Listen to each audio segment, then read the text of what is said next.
Yeah, I got to. Maybe they did hear me. How you doing, John? I'm doing good. Can you hear me? Absolutely.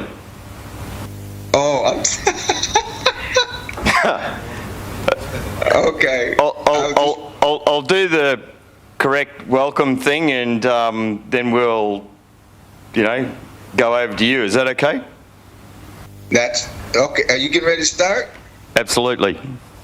Oh, okay. Wait, let me put my headphones in. I guess I got to put my headphones in. It'll take a second. Just for what it's worth. All right. If you watch John Turnipseed on a TEDx talk called Fix the Damn Roof, he's a computer programmer, and when he talks about that, he talks about a $50 million mainframe when it comes to laptops and stuff. They can hear me. You can hear me, eh? No. Hey, John. Yes. I don't know, I'm a bit different at going forward sometimes. I'm just telling them about how your expertise is with $50 million mainframes and not necessarily with a $1,000 laptop. Yeah, absolutely.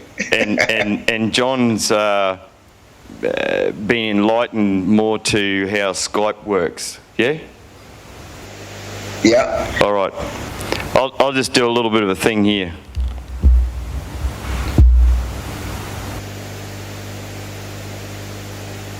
Guys, I'm really thankful and truly amazed at all of you being able to come and make it here today. This is a really special day, and I'm just so stoked to have you all here. And I just want to start by saying that I'd like to acknowledge the traditional owners of this land, elders past and present, and again to thank you all for coming along. My name is Eddie Pearce. I've been given the privilege and honour of being the Australian coordinator for Lifeblood, and you'll have to put up with me passing this mic around when you want questions and stuff like that during the course of the day. You're going to hear 4 great men speak today. They are all hope dealers in their own special way, but all have a common vision to see men man up and take their rightful place in the community. At the end of each session, there'll be a chance for people to ask questions. So I encourage you to ask questions. I always find that when people ask questions, there's great conversation that's generated from that. So, without further ado, we have our first true hope dealer sitting in the background here waiting to fire us all up. Now, John Turnipseed is the Executive Vice President of Urban Ventures in Minneapolis. Urban Ventures, for what it's worth, their patriarch is retired General Colin Powell. John once led the largest gang in Minnesota history, and he is now one of the greatest hope dealers living today. And we are honoured to have him here with us to be able to give us his amazing story and what he's up to. So John, without further ado, give it all you got, and please welcome John Turnipseed. Hi. Well, thank you very much. Australia, wow, it's like you guys are the furthest place away. I got a map on my wall over here, and the furthest place away from me is Australia. So I'm glad to be here with you, and I hope you can hear me. I'm 64 years old, so I want to just take you through my life real sort of briefly and tell you a little bit about where I got to where I'm at And my theory of change, the thing that I believe that is the greatest problem facing our world today, is father absence, okay? And because I believe if every father went out and got their child off the street corner, or if every father would go out and get their own child, we wouldn't have to have social programs anymore. You know, the father is the roof of the family. And so I have a thing that I say, fix the damn roof. You know, we keep toying around with all the problems of the world, but the roof is the problem, and the father is the roof. And if you fix the roof, if you fix the damn roof, the kids will survive, and they'll do better, and they'll thrive. So I started in Selma, Alabama in 1954, I was born. By 1960, Martin Luther King was down there, and he was stirring things up. We were scared to death. We were scared of white people. You know, there were lynchings, there was brutality and police dogs and things. So my father decided to get us out of there, just to run from that place called, what we call the bottom. And I came from a church family. I came from a family where 7 days a week we went to church, and all, you know, had grandparents on either side of me. They lived on either side, intact families. I had 15 in my father's family, 18 in my mother's family, just big families. And we came up to the big city, Minneapolis. So my father came first.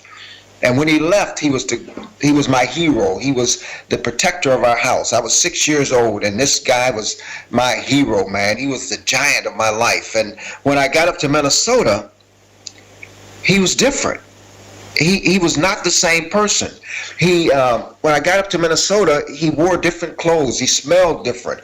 He smelled, what I later found out, it was alcohol. He drank alcohol all the time, but he was violent, and he beat my mother every single day. Every day he would get drunk and beat my mother. And we were the first family up here, so there was no other family support. And, you know, I couldn't call anybody. I didn't know anybody to call. I was in a new city. I was 7, 8 years old. I didn't know what to do. But all I knew was that it was devastating. Me and my 5 little brothers, we would get together and pray that my father wouldn't come home. Then we started praying that he'd get hit by a car. Then we started praying that somebody would kill him. Then we started praying that we would get big enough to kill him. And then we stopped praying because it didn't work. So now we have this person that comes by our house, and he would come at the house when the sun went down. So every day around the time that the sun would go down, we'd start boarding up the doors of our house. So this changed me as a kid. I was a good kid. I was a loving kid. I just wanted to be loved and hugged and all that kind of stuff. But now I was not a kid anymore. I turned into something. I don't know what I would call it, but any 8, 9-year-old that's wanting to commit murder is not a child anymore. Any 8 or 9-year-old that just wishes that they were strong enough to kill somebody is not a child anymore. So now I'm going to school and I'm taking it out on the other kids. You know, I'm angry all the time. They'd send me home because I'd be up all night trying to take care of my mother. So finally, a cousin of mine came up from Chicago. It's a city called Chicago here. And he taught me how to use a gun at around 10 years old. So at about 10 years old, he taught me how to hold a gun, shoot a gun, and then taught me how to rob grocery stores and how to rob little barber shops and little small businesses in our community. So now I'm, you know, every Saturday I'm robbing somebody. Every Saturday I've got that pistol in my hand. And I know one day, just one day, I'm going to be big enough and strong enough to kill my father.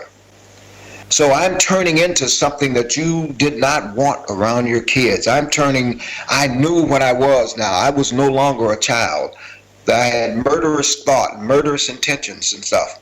And the other kids were afraid to be around me because now I'm mean and angry and I'm hurting kids. Finally, they're moving me from one school to another because they couldn't understand what was wrong with me. Well, my roof was broken. the thing that was supposed to protect me was gone. The animals that came in. I'd like to tell a little story of something that happened to me that changed my life just as much as my father changing my life. Me and my little brothers in the summertime, when there was no school, we had no food. So we would be in the house just starving, basically. My father took all the money from us. So one day, this guy, older guy down the street, seen me sneak out of the house, because I would sneak out of the house and go and try to steal food. He seen me and asked me if I wanted some hamburgers. And I said yes. I'd love to have some hamburgers. I had never ate a hamburger. I was 9 years old, had never ate a hamburger. And he said, well, come on, I'll buy you some. So he bought me a bag full of hamburgers. Now, I got 5 little brothers at home, and this is going to be the biggest treat in the world. But he takes me to his house, and he says, gives me one of the hamburgers and has me eat it. And once I ate the hamburgers, he said, I want my hamburger back. I remember that. Now, I'm in the house with this guy, and he says, I want my hamburger back. And if you don't give me my hamburger, I'm going to hurt you. Knowing that I couldn't give him his hamburger back, basically he raped me. That changed my life forever, okay? I took the hamburgers home still and fed my little brothers. They were hungry. But that incident changed my life forever, and I had no one to go tell. My mother was, laying in bed half beaten to death. My father was like the boogeyman, and here there was this pedophile that took advantage of that. He seen that opening. He seen that there was no roof in my family, and he came like a wolf in the night and took me. Okay, I remember that like it was today. I can still smell the smells in his house. That's how devastating it was. So I tell that story because, when I tell you what I became, I want you to know what made me. I want you to see how I got to where I was. And I wanted a father. I wanted a big brother. I wanted anybody. But I wasn't allowed to talk to anybody. I wasn't allowed to be, we were not going to church or anything. I didn't have no social life because I was a kid from Alabama in the big city of Minneapolis now. And it was quite a difference. My grandparents were not around. My uncles were not around. My aunties were not around. So I had to fend for myself. So now, by the time I'm 12 years old, I've already got a felony. By the time I'm 13, I'm indicted for manslaughter. By the time I'm 15, I've been shot a couple of times and had my first child. I'm open to the world. And my people around me were pimps and drug dealers and gangbangers. That's who raised me. I say I was raised by wolves. I know they changed me completely. By the time I'm 14 or 15, I'm like a grown man. I'm pimping, I'm selling drugs, and I'm very violent. I've shot a few people. People have shot me. I've been already in jail, numerous times. I've been kicked out of all the schools because my father had taken my roof off. And when the roof is gone, anything can come in. And very ugly things came in. I'm not excusing my behavior. I just want you to know how I got to where I'm going, okay? So now I'm 16 years old, and I said to myself, I'm going to have to kill my father before I'm 18, because in Minneapolis, Minnesota, when you're 18, you become an adult. And they will put you away for a long time if you kill somebody. By now, I'm a convicted criminal. I've got 3 or 4 felonies. So I already know what will happen to me, and I have to kill him before I'm 18. I'm 16. I got 2 years left, but I can't get too close to 18. I'm plotting this out. And finally, I get up the courage to confront him. And I confronted him in a back alley in his car with nobody else around. And I put a pistol to his head. And I wanted to kill him. And the reason I needed to kill him is because the nightmares of him hitting my mother every night was too much for me to bear. It was just too much. I could not deal with it. So I put the gun to his head, and fortunately for him and me, he didn't pull his gun. I wanted him. I tried to give him a chance to pull his gun, because my father always kept a gun under his car seat, and he wouldn't do it. And the reason I needed that is because he was my dad. He was my father, and I was going to kill him, and I needed a reason. I needed for him to do something, but he would not. So he left my mother alone, and I never spoke to him again until the day he died. Okay, and fortunately, and I'll get back to that, I forgave him. So now I'm 17, 18 years old, and I'm being, gangs from bigger cities are coming in, and they're trying to recruit me. You know, they knew I lived in Minneapolis. My family members are moving up from Selma, Alabama to Minneapolis. Big families, okay? 15, 18, 13, 12 in a family, a lot of boys. And since I was the first one in Minnesota, I was the one they sought out. They came to me because I knew all the ins and outs. And I taught them everything that I knew.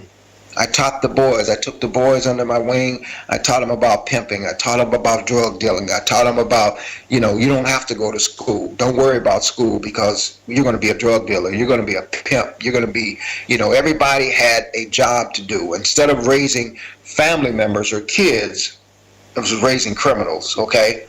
And we felt that was it. The fathers in our family, all of them left. We have a thing called welfare here in Minnesota and the United States, that you can put your family on welfare and walk away from them, okay?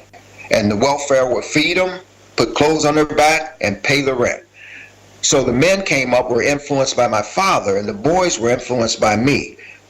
So now we have a bunch of unfathered, unloved kids running around with no character and no conscience.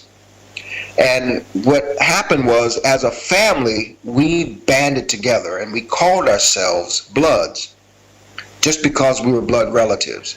And that, what we did that for is so that nobody outside of our family could ever hurt us. Nobody, no strangers would ever dare put their hands on us. I actually, as I look back on it, it was me fighting back from that pedophile, from that guy that messed with me. It was me protecting myself from guys like my dad. It was me protecting myself from anybody that would hurt me. But power corrupts absolutely. And once we became, a bunch of us, powerful, we just took over our neighborhood. Anything that moved, if you came into our neighborhood as a kid, you had to belong to us, okay? Your sister, your mother, whatever. We took everything that came into our neighborhood. Either you were friend or foe. And if you were a family member, you had the privileges of the family. And the privileges of the family is that we were the bullies of the neighborhood. You know, everybody was scared of us. Everybody just, you know, they just stayed away from us. There were so many of us. And the evil spirit that was in our family, that I installed in our family, was hurt anybody that ever tries to do anything to you. We didn't argue, we fought, we were dangerous, and now we have become the largest gang in Minnesota history. I don't think there'll ever be a gang as large, okay? And it was all family and the influence of family. You remember now, we're having kids by now. At 16, all the boys in my family have kids, you know, so we're raising up future criminals. We're raising up a future empire. You know, every girlfriend that we get, you know, if they had kids, we turn the kids into gang members, okay? You could not be associated with us if you were not a gang member. It didn't happen. And because of that, we had power. And in 1993, I think it was, we were called Murderapolis. And we were called that by the New York Times magazine, newspaper. And we were called that because the murder rate in Minneapolis had soared. It just went off out of the roof 10 times, 20 times. And we were at the center of it. And the mayor of Minneapolis, who I knew personally, told me that the National Guard was coming in. And I don't know if it was a courtesy, or she just said, you know, the National Guard's coming in. And I didn't know what that meant at that time. And the National Guard came in to disrupt and disband our family gang, okay? At this time, right now today, we have 30 family members in jail for murder, right from one city. So all blood relatives. Matter of fact, there's 33 now because three more just went since I last did my survey. So as you turn out criminals and thieves and drug dealers and pimps, you know, that's a family that's just disruptive to a whole community. I'm not proud of that. I'm just telling you how it happened. I'm telling you what happened. But some good things were coming along the way. So by the time I was 38 years old, I'd already been in prison 3 times. I should have been in there 10 times, but had been in prison 3 times, had been in boys lockup facilities 4, 5, 6 times. I was a hardened criminal. I was going to be a criminal the rest of my life. It did not matter. My sons, one of my sons had been shot. The first time they shot him 13 times, 2 times with a shotgun. Shot his right leg off with the first blast, and he lived, okay? One of my other kids was beat to death. He was 3 years old, beat to death by some guy that I never met because I didn't take care of my kids. I was not a roof for my kids. You would think that a kid that grew up without a father would be a great father. I didn't have a fathering bone in me. I didn't know what a father was. I didn't know. They were just kids to me. I treated them like my father treated me. They were just kids, okay? I didn't hug them, didn't love them, didn't take care of them. They were just kids. And shamefully introduced my son when he was 10 years old, gave him his first gun, okay? By the time he was 11 or 12 years old, he had already been locked up for using the gun, shooting at another kid, and been in a facility. I was living out the legacy that my father had left me, okay? In my family, when I look back, there's 4 generations. My father was shot, went to prison, and abandoned his kids.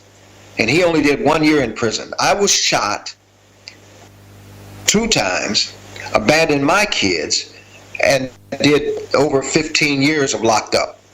My son Johnny was shot altogether 17 times, is doing 40 years in prison, and abandoned his kids.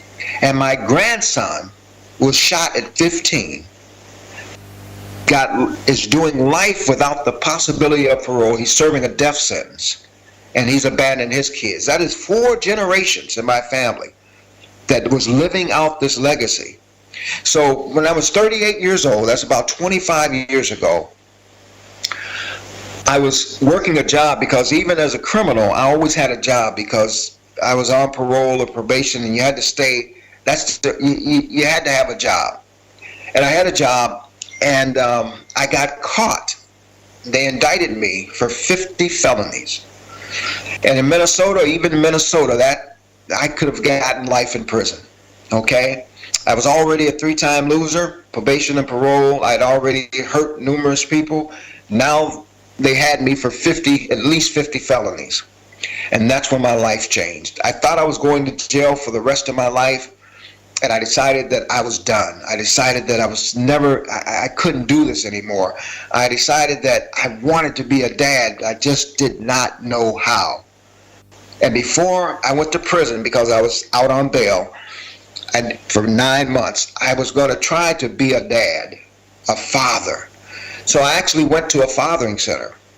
And the fathering center I was the first client to walk in their doors when they started it. And that fathering center is the same place that I work at today, Urban Ventures, the fathering center, because they changed my life. For some reason, and I'm a minister, so I'll say, I know that it was God convinced the judge to give me probation. And the reason he gave me probation is because he seen something different in me. He had known me half of my adult life. He had sentenced my son, he had sentenced me, he had sentenced numerous family members, and he seen something different in me. And I threw myself at the mercy of the court, and he gave me probation. And that caused an uproar with the Minneapolis police, with a lot of people, because they said, here we have this idiot This guy that we've been trying to get for years, trying to lock him up for life for years, and you let him go. That was 25 years ago. That judge and I are really good friends to this day. Every time he sees me, he gets sort of weepy-eyed because, you know, he went out on a limb for me. What had changed is that my heart had changed. What had changed is that somebody sat down with me and talked to me about being a dad. What had changed is that I started loving my kids. And when I started doing that, I actually developed a conscience. See, I was a kid that could shoot you in the face and sit down with your mother for dinner and say, who shot him?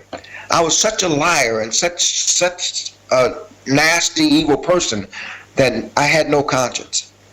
So people didn't trust, people were nervous around me because of who I was, They never knew when I would snap. They had a nickname for me. It was Tasmanian Devil. When I would get mad, I just had no rhyme or reason to my violence. And it's because every time I got mad, I was thinking about my father, and I was thinking about the guy that raped me. I was thinking about the people that had hurt me when I was little, and I would take it out on any and everybody around me. So that's who I was. And then I changed.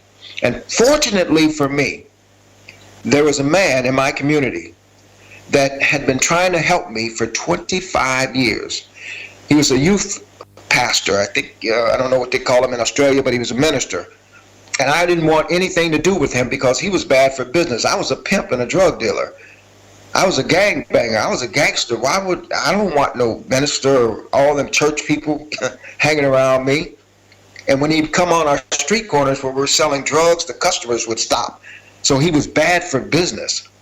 But we left him alone because, my mother liked him, all my aunties liked him. He was a white guy in an all-black neighborhood. You could see him coming a mile away.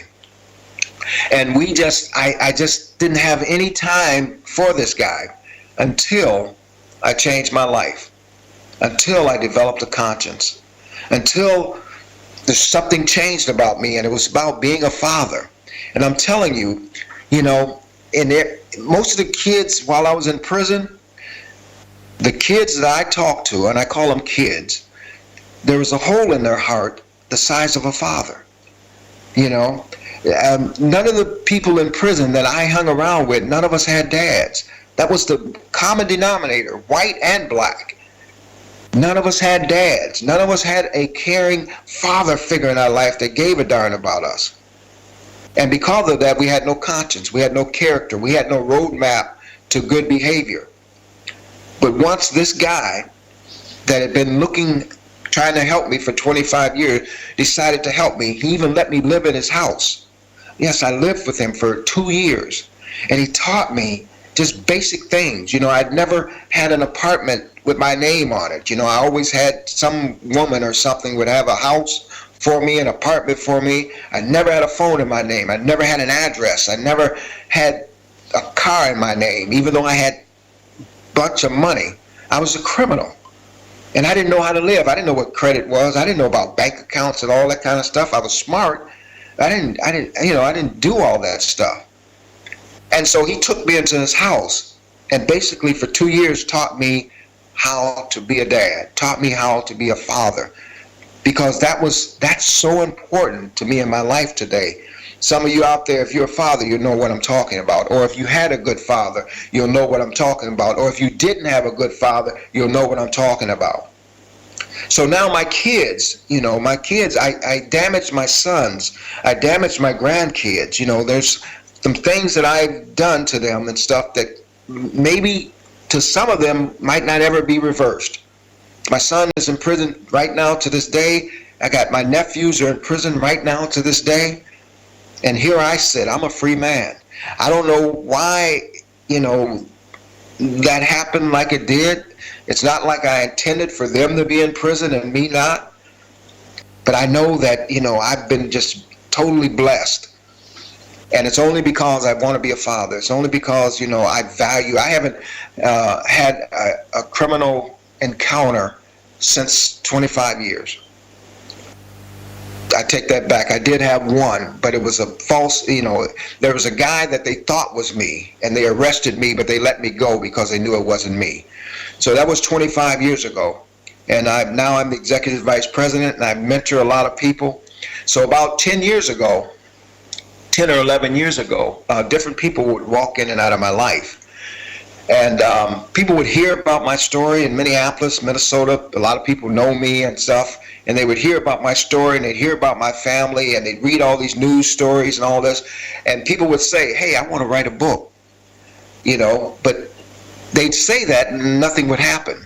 So one day, this guy, Steve, who's down there with you guys, he heard the story. I was just giving a brief 3-minute talk about my life, and he asked me to, could he write a book? And I said yes, but it was a very scary proposition because I had everything that I've just told you guys right now about my son being beat to death, about me being raped, about me hurting people, about my son's leg being shot off, about my grandson being life without parole, about my nephews. All of that stuff I had to revisit. All of that stuff I had to come to. It's just, even when I think about the book, I have to think about all those things. But I knew that it would help some people. I knew that there were some kids out there that were just like me, that needed to hear somebody just like me tell the real story of their life and not glamorize it. I didn't glamorize anything in my story because my life was not glamorous. Okay, hurting people, going to jail for murder, being shot, having your kids shot. One of my kids was shot when the guy that was trying to kill me, he shot my wife and kids. That's the kind of evil that I brought into my house. That's the kind of darkness that followed me wherever I went. People died, people got hurt. And, I right now today, I think about, I wish I could change some things, but I can't. But all I can do is, in the future, just try to train up young men to be better men. So right now today, I have a group of grandchildren that will never, ever, my family gang is no longer in existence in Minnesota. It's the only gang that's been wiped out of existence and stuff because the leadership was wiped out. And not all of us went to prison, okay? But the ones that didn't go changed, okay? The top lieutenants and all of that are law-abiding now. We just needed to be led a different way. We just needed somebody to care about us. In my family now, I'm a minister, I'm a pastor. When people have a problem, they call me, in a good way. They used to call me when they had a problem and wanted somebody hurt. Now they call me when they want, some peace, when they're in trouble, when they're hurting, when they want to be prayed over and all that, things of that nature. So I'm proud of being that. But more importantly, I'm a dad, I'm a father. My kids know that they can call me and I'm going to answer the phone. I've got 2 daughters and 3 sons, 3 living sons and stuff. And they know that they can call me. I'm a father now. I'm teaching them how to father their kids. And my grandchildren will not be in the penitentiary. So fixing the damn roof is that's how I live my life. That's what I think about all the time. That's my drive in my life. If we can get fathers to do what they're supposed to do, even if they're only 50% of what they're supposed to do, and other men can come alongside them to help them, the families will thrive. And I know some men out there, they're not fathers, but all of us men are responsible for our community and stuff. And in my community, more importantly, family is so important. If you have a good, strong family, kids don't end up, I'm not going to say kids don't mess up, but if you got a good, strong family, all of your kids are not going to the penitentiary. You might have one kid that's a knucklehead that you might have to move around, but if you have a good, strong family, the family keeps the kids where they're supposed to be. And the kids can grow up to be good men and women. So in Minnesota, that's what we do. At Urban Ventures Leadership Foundation, that's what we're about. We're about family. We're about making families whole. And most importantly, making sure that the father is not a destructive force. So I hope that gives you sort of a glimpse. I've been sort of talking, but I hope you got a glimpse of my life. What made me, and fortunately for me, what saved me is that having kids and wanting to be a dad and having someone to come alongside me and help me. So we did the book. We've done some movies. I'm not promoting the book or movies and stuff, but these are just tools that we use. And there's a prison curriculum that we wrote, and we basically just give it away. We really don't make money off this stuff. It's not for money, it's for help. We're trying to help people. So I guess that's sort of my story, and I would welcome any questions. I don't know, what do you reckon, guys?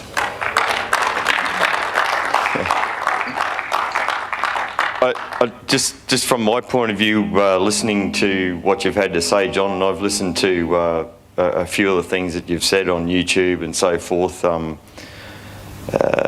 was a part there that actually brought tears to my eyes, and truly amazing. But look, has anyone got a question? Joel? Hang on, mate, I'll give you the... Yeah, g'day, thanks, John. My name's Joel. I just wanted to ask if, how long was the gap between when your father moved and you guys followed him to Minneapolis? And do you have any idea of what it was in your father that snapped, that changed him into the man that he became, going from what he was prior? There was a big echo, but I thought I heard you say, was there a gap between my father? Yeah, what? There's an echo in this. Would it help if I come forward? Is that better? Yeah. Can you hear me now? Is that better? Yeah, that's better. Yeah, I was wondering how long was the gap between when your father moved to Minneapolis and you guys followed, and if you had any idea of what you think it was that snapped in your father to change him into the man that he became. Okay. Oh, good. I heard. There was a gap, a little over a year, I think it was. My mother said. As a child, I don't know exactly when, but a little over a year. And what happened was the people that he befriended him when he came to Minnesota. There's a guy that befriended him that was sort of a gangster type guy, and sort of showed my dad the ropes. And basically turned him into sort of opened that life up to him, taking him to bars and women and all that kind of stuff. My father was basically had one woman, had married my mother when he was like 15, 16 years old and stuff, and had been with her his whole life until he came to Minnesota. Had never drank whiskey, had never fought anybody until he came to Minnesota. Anyone else? Feel free. No? Hey, beg your pardon. Sorry, Steve. Yeah, just come up here. Hey, John, how you doing? I'm good. Good. My name's Stephen. I just got a quick question. What was the impact of Christ that turned you from who you were to who you are today? What was the impact of Christ, did you say? Yes, sir. Okay. Well, I'm glad you're a big guy, man. I hope, even on this screen you're big. You filled up the whole screen. All right. Hey, the influence of Christ. I'll say this, and I want to be very clear about this.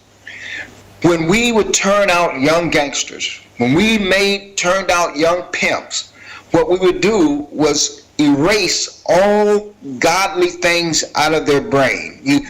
God makes you have a conscience, okay?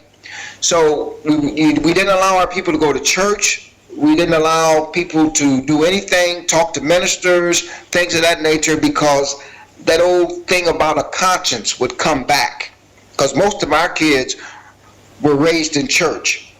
So when I decided, when they exposed me and they were going to give me life in prison, I just got on my hands and knees and I said, God, if you're real, I don't know if you're real or not, because when I was a kid, you didn't come, you didn't help me. If you're real, just help me be a better dad. And I can't explain what happened, but I felt that he was going to help me, and then I started just becoming a better dad. And I changed overnight. I still had a few bad habits. I still cursed a lot and all that kind of stuff. I still had a temper and all that, but there was something about me that I felt that God would help me if I did what I'm supposed to do.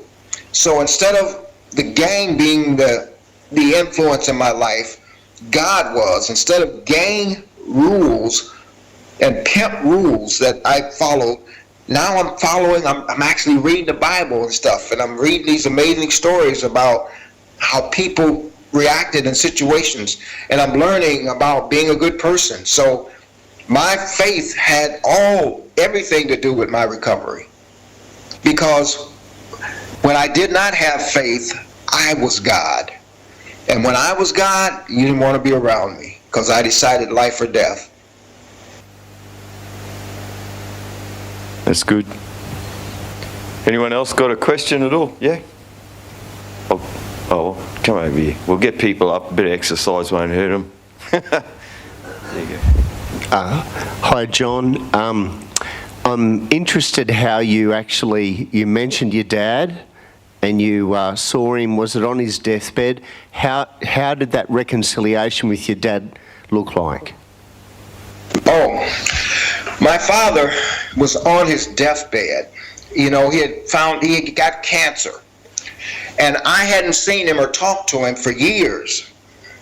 And my auntie, one of my aunts, asked me to go see him while he was in the hospital.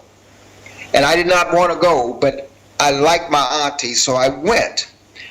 And when I seen my dad in the shape that he was in, the child in me came back. The child, the 6-year-old boy that used to love him, felt sorry for him, my heart opened back up to him. And I said, Dad, I just forgive you. And he told me, this is the last thing he said to me, probably about 4 hours before he died: you can't change who you are. Now, I don't know exactly what he meant by that, but when I said, Dad, I forgive you, and realized that I wanted a father, he became my dad. I fell in love with him all over again. It just moved me. Every child wants their dad, man. I don't care how things went bad and stuff, but if your dad dies and you're on bad terms, man, that's a horrible thing. I'm glad. None of my brothers forgave him, and to this day, they've got issues about him. I don't have any issues about him. I wish he could walk in my door right now and say, son, how you doing? I've never had that in my life. I don't know what that feels like, and I'm missing it. But more importantly, I love my father now. And even though I tell you bad things about him, that's my dad. That is my father. That's the only father I'll ever have. Even though other men can come alongside me, that man, that dude, that's my guy. Yeah, no, that's amazing. I tell you what, John, for myself personally,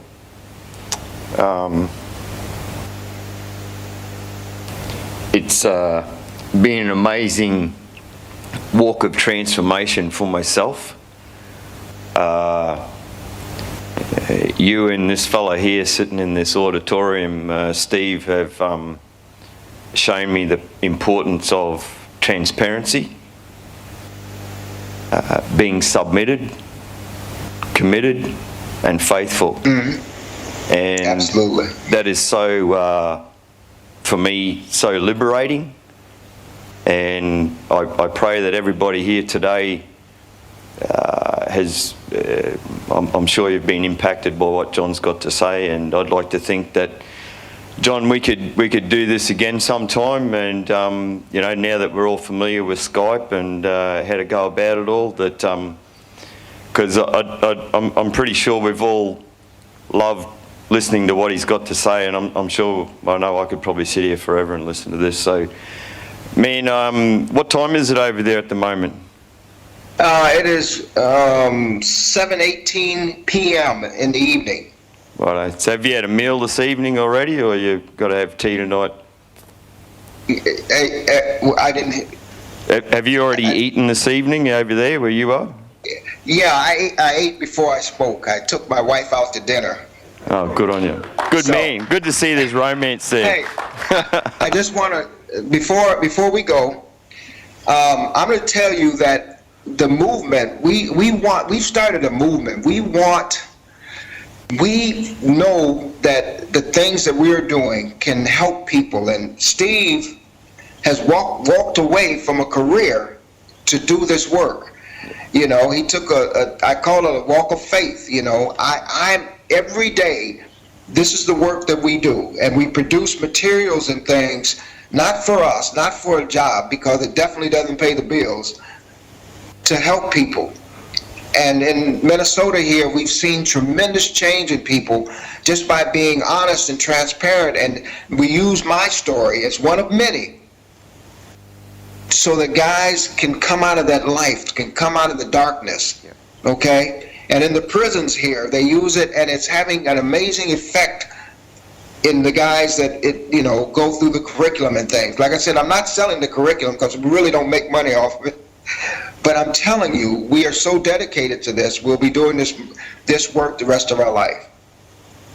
Yeah, that's awesome. I can tell you, I'm right there with you, buddy, because while I'm breathing, I'm going to be going with you. And what the way this Lifeblood curriculum, the way it's been put together, and the professionalism, and just the polished product as such is truly amazing. And you guys, to me, are miracle men and true hope dealers, and I'm just so proud to be in the association of you fellas. So thank you so much. And hang on, we got something? Yeah, Scott's got something. Hey John, how's it going, mate? It's good to see you again. Just one more question. You've seen, like, you work with nearly 1,000 men and women every year. You see people transform, you see people change. You've framed your story, your narrative and your story, you've framed it in such a way that it now brings hope to others, and it obviously has, you tell your story of transformation, but it's, it could have been, you could tell it totally differently.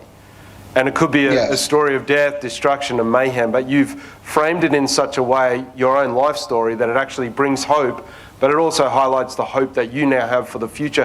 What advice would you have for men and for people actually going through hard times, struggling, in how to frame their narrative, how to look at their life in such a way that it actually starts to bring hope to them, their own selves, and to those around them? How you meet people in desperate situations, and a lot of times they're in desperate situations because they've never had somebody that's willing to walk alongside of them. Okay, that's why the phrase hope dealer means so much. When I decided to change my life, if it wasn't for people like Steve and other guys walking alongside me, and helping me and holding me up when I couldn't hold myself up. We all need to be accountable to our fellows. We all need to reach out. If you're not mentoring somebody, you're not doing your part.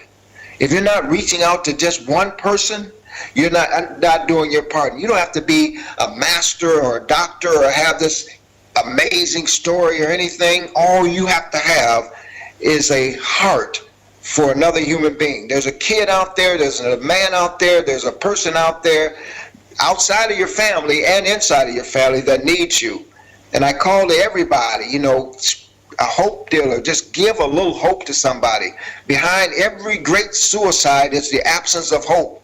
Behind every kid that's running around shooting somebody in the face is the absence of hope. And when the glimmer of hope comes in, and it comes in through another human being, those people change, they transform. And that's your job, that's your duty, because we're all hope dealers. Yeah, amen. Got another question here for you, buddy. Okay. Nice shirt.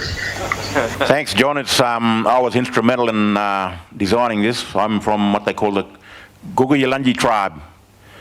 And it's all around Maytown, the Palmer River. But I was very impressed. I wish I would have got here earlier, but things held me up in Mareeba. Now, I'm getting that echo again. You gotta come closer, maybe. Yeah, I don't know if you missed that first little bit, but I'm from this shirt. I was instrumental in designing it with one of my nieces from the Guguyalanji tribe, which is the other side of Mareeba where my grandmother was born and taken from. I'm very impressed with what you said here today, and I wish I would have came a bit earlier because it's good to see that a lot of us are on the same page. But to make that page become a reality and make that vision to become a reality is very, very important. And I can see where you are coming from. And thank you very much for sharing that with us. Welcome. I worked at Lotus Glen as a cultural liaison officer for 10 years. And my niece Sienna now, and I'm glad she invited me today. But we all try to do that one thing in life, and that's to turn people's lives around, to make that vision and that thoughts become a reality, what you just quoted. But you look like you've had success in your life, and from what I've heard, you've turned a lot of people's lives around with your help to make them strong, because we've all got that change. It's just being helped and giving us that inner strength to make that change. So yeah, I thank you, John. Thank you very much. Thank you, sir. Appreciate it. Thank you. Sorry, what was your name again, your first name? Wayne, John, just so you know, we're filming the whole day, guys, just for what it's worth. So this is probably another YouTube thing you could use. But to say that anyone like Wayne, that I'm sure will be able to make a copy available to people if they'd like it. So yeah, Wayne will be able to get you the copy of that, and you'll be able to listen to the whole presentation. Mate, I'm so looking forward to building this relationship with you and Steve, and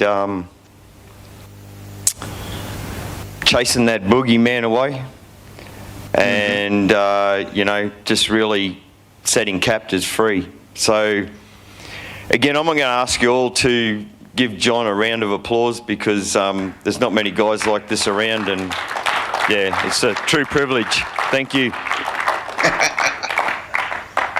Thank you. You're welcome. You're most welcome. Thank you. So listen, we'll let you get back to your beautiful wife and your evening there in Minneapolis, and we just look forward to catching up again, and maybe we might see you in the physical here in Australia sometime soon, eh? Yes. And let me say something to you, my brother. Yeah. You've been an inspiration. You know, you have energized us even across the water. You know, Steve and I are energized by your passion and your commitment, man. We love you, and there's nothing you can do about it. I can't wait to give you a big hug. All right. All right. Thank you. Thank you very much. Bye-bye. Take care, eh? Bye-bye. Bye-bye. That's amazing. Hey, guys, I just wanted to let you all know that some of you may have seen this day advertised as going from 9 till 12. Well, it's going to go a little bit longer than that, so I hope you're prepared for a few more inspiring stories. So, and at the end of the afternoon, we're also going to be playing at least one of John's videos, one of John's films, beg your pardon. Thanks, Steve. So please stick around if you can. And as I say, we're going to be filming all of this, so if you do like or would like to get a copy of it all, we'll certainly make it available to you, and very happy to do so. So right now we have another great hope dealer. This gentleman is the director of the Rock Impact in Cairns. He's the creator of the Strengths Program for Fathers, which I myself have done, and it's been very inspirational and uplifting for myself in my walk. And he is just a great man, has a great passion to see people transformed and again see those captives set free. So without further ado, please welcome Helen Leafa.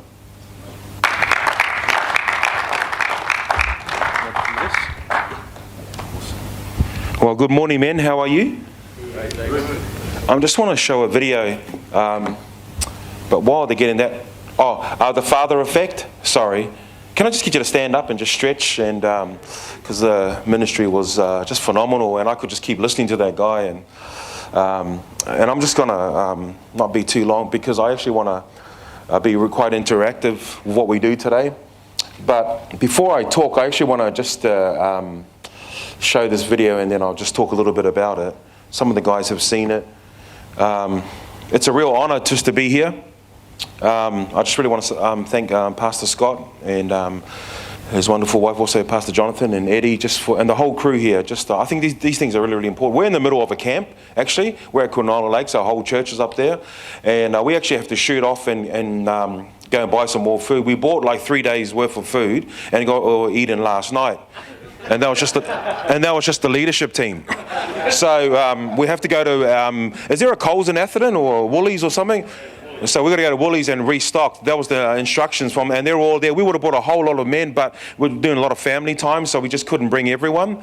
So excuse us if we leave because we have to go and shop for the rest of the campers that are still there. So it's coming up soon. Can I just pray? Is that okay? So we'll just pause it there if we can, just for a second. And I just want to pray, and then we'll show the video. Thank you, Lord. Father, we just thank you for this time together with just these wonderful people. And Lord, just hearing John's story, and I know there's many others. Lord, we all have our own challenges that we're facing. And I just pray, Lord, just the things, the seeds that have been sown. Lord, I know you're an agricultural God because everything starts in seed form. And so, Lord God, I thank you for seeds, Lord God, that will generate great fruit. But the seeds, Father God, that have brought things that have, Lord, just taken us off track. So we just thank you for an anointing that would break yokes, that would turn people's lives around. And so, Father, only that only you can do. And so we just thank you for this opportunity, and just let our hearts be open, Father God. We're here. We want to learn how to do tribe well. We want to learn how to do family well. So we thank you for the organizers here, Lord, just their vision.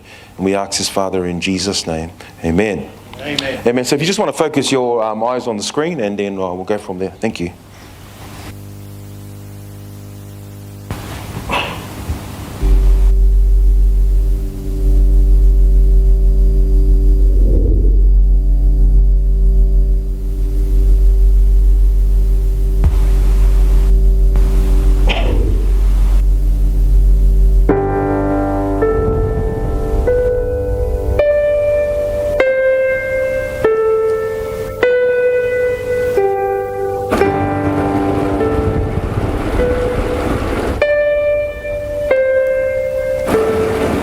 So cloudy.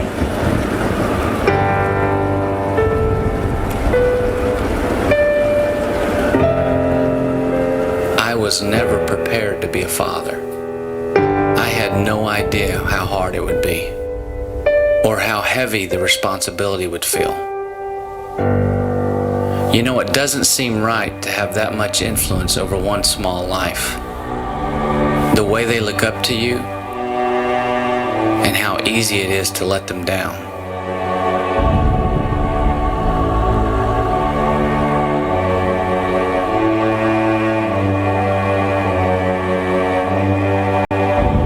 Maybe if my dad had been there, it would have been easier. But he wasn't.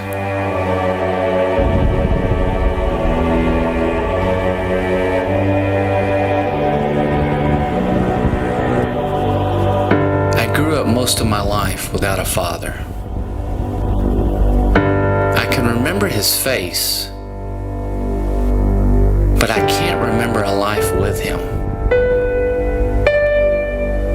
The last time I saw him, it was on a school day.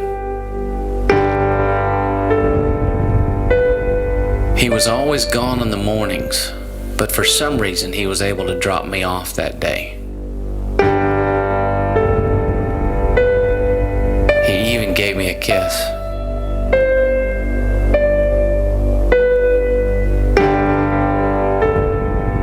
I will never forget that day.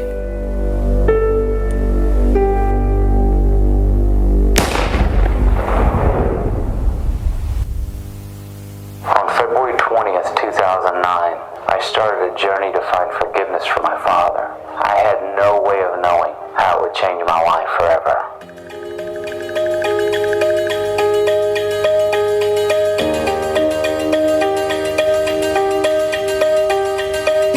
A few years ago, I was playing golf with a friend of mine, and I was sharing with him some of the struggles and trials I was going through at the time.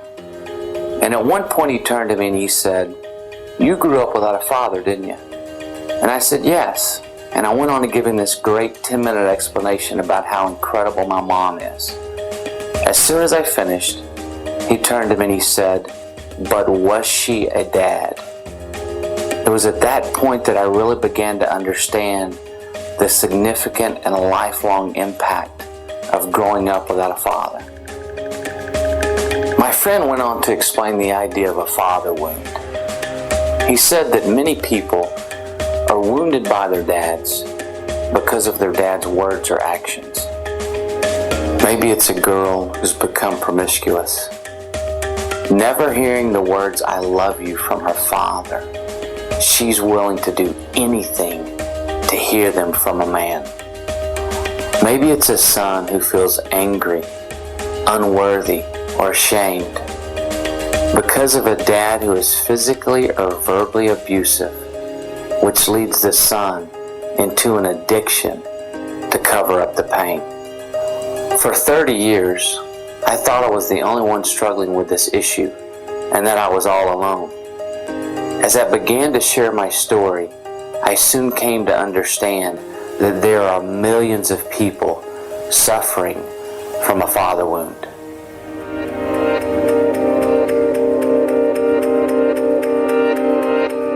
And I discovered the absent father epidemic, which was much bigger than I ever imagined. Either physically or emotionally, an absent father has a profound effect on a son or a daughter. A lack of words, a lack of affirmation can be a curse. When dad's not there, what he's actually saying to you, that you hear loud and clear, even if he never says it, is, "You're not worth it to me to be here. You're not worth it to me to be here."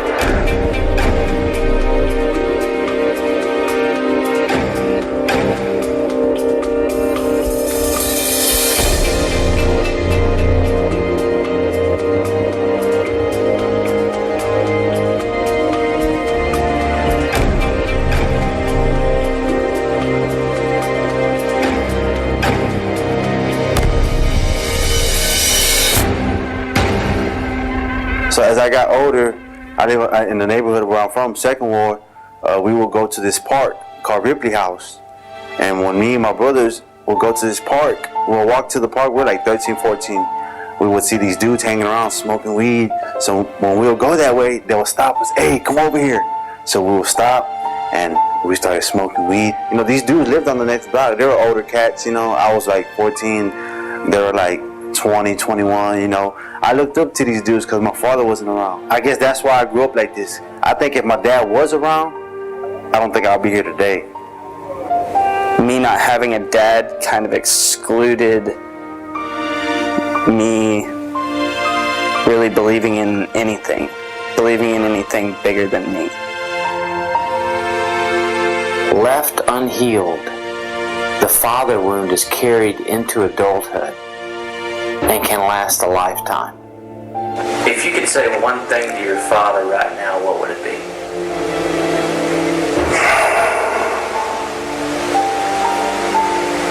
Why couldn't you tell me you love me? Because I grew up with a father who was violent and angry and unpredictable, who was scary. My decisions became fear-based. Marriage, because I was afraid to be alone. Sex, because I was afraid he wouldn't love me. I wish that my father could have loved his children more than his love of gambling. Because no matter how much he maybe did love us or said he loved us, obviously his addiction to gambling meant more to him. It's related to the abandonment. It was related to the sense that I took on as damaged goods. Okay?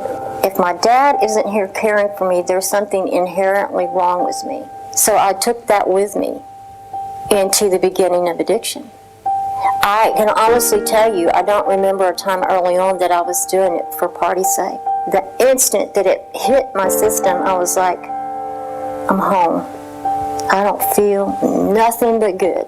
And all those voices and all that inadequacy, all the shame, all the invisibility, all those things were gone. They were gone. Because my dad chose to abandon me, I was very bitter, angry, and resentful. And it was impacting every aspect of my life. If we could just stop it there, that'd be good. Okay, awesome. So, just for a few moments that I've been given, I just really, so we run a fathers program. We've been running for about 3.5 years.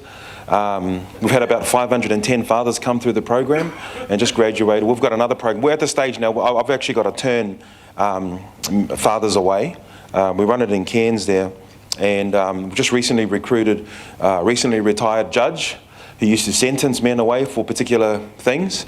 And to have him on team, it's just been a real blessing. But you know, I really want to just focus on one thing in today, and most of it, as you would have heard the story, the theme coming out of that video is actually a father wound, and probably 98% of us, maybe some of us here, actually have a father wound.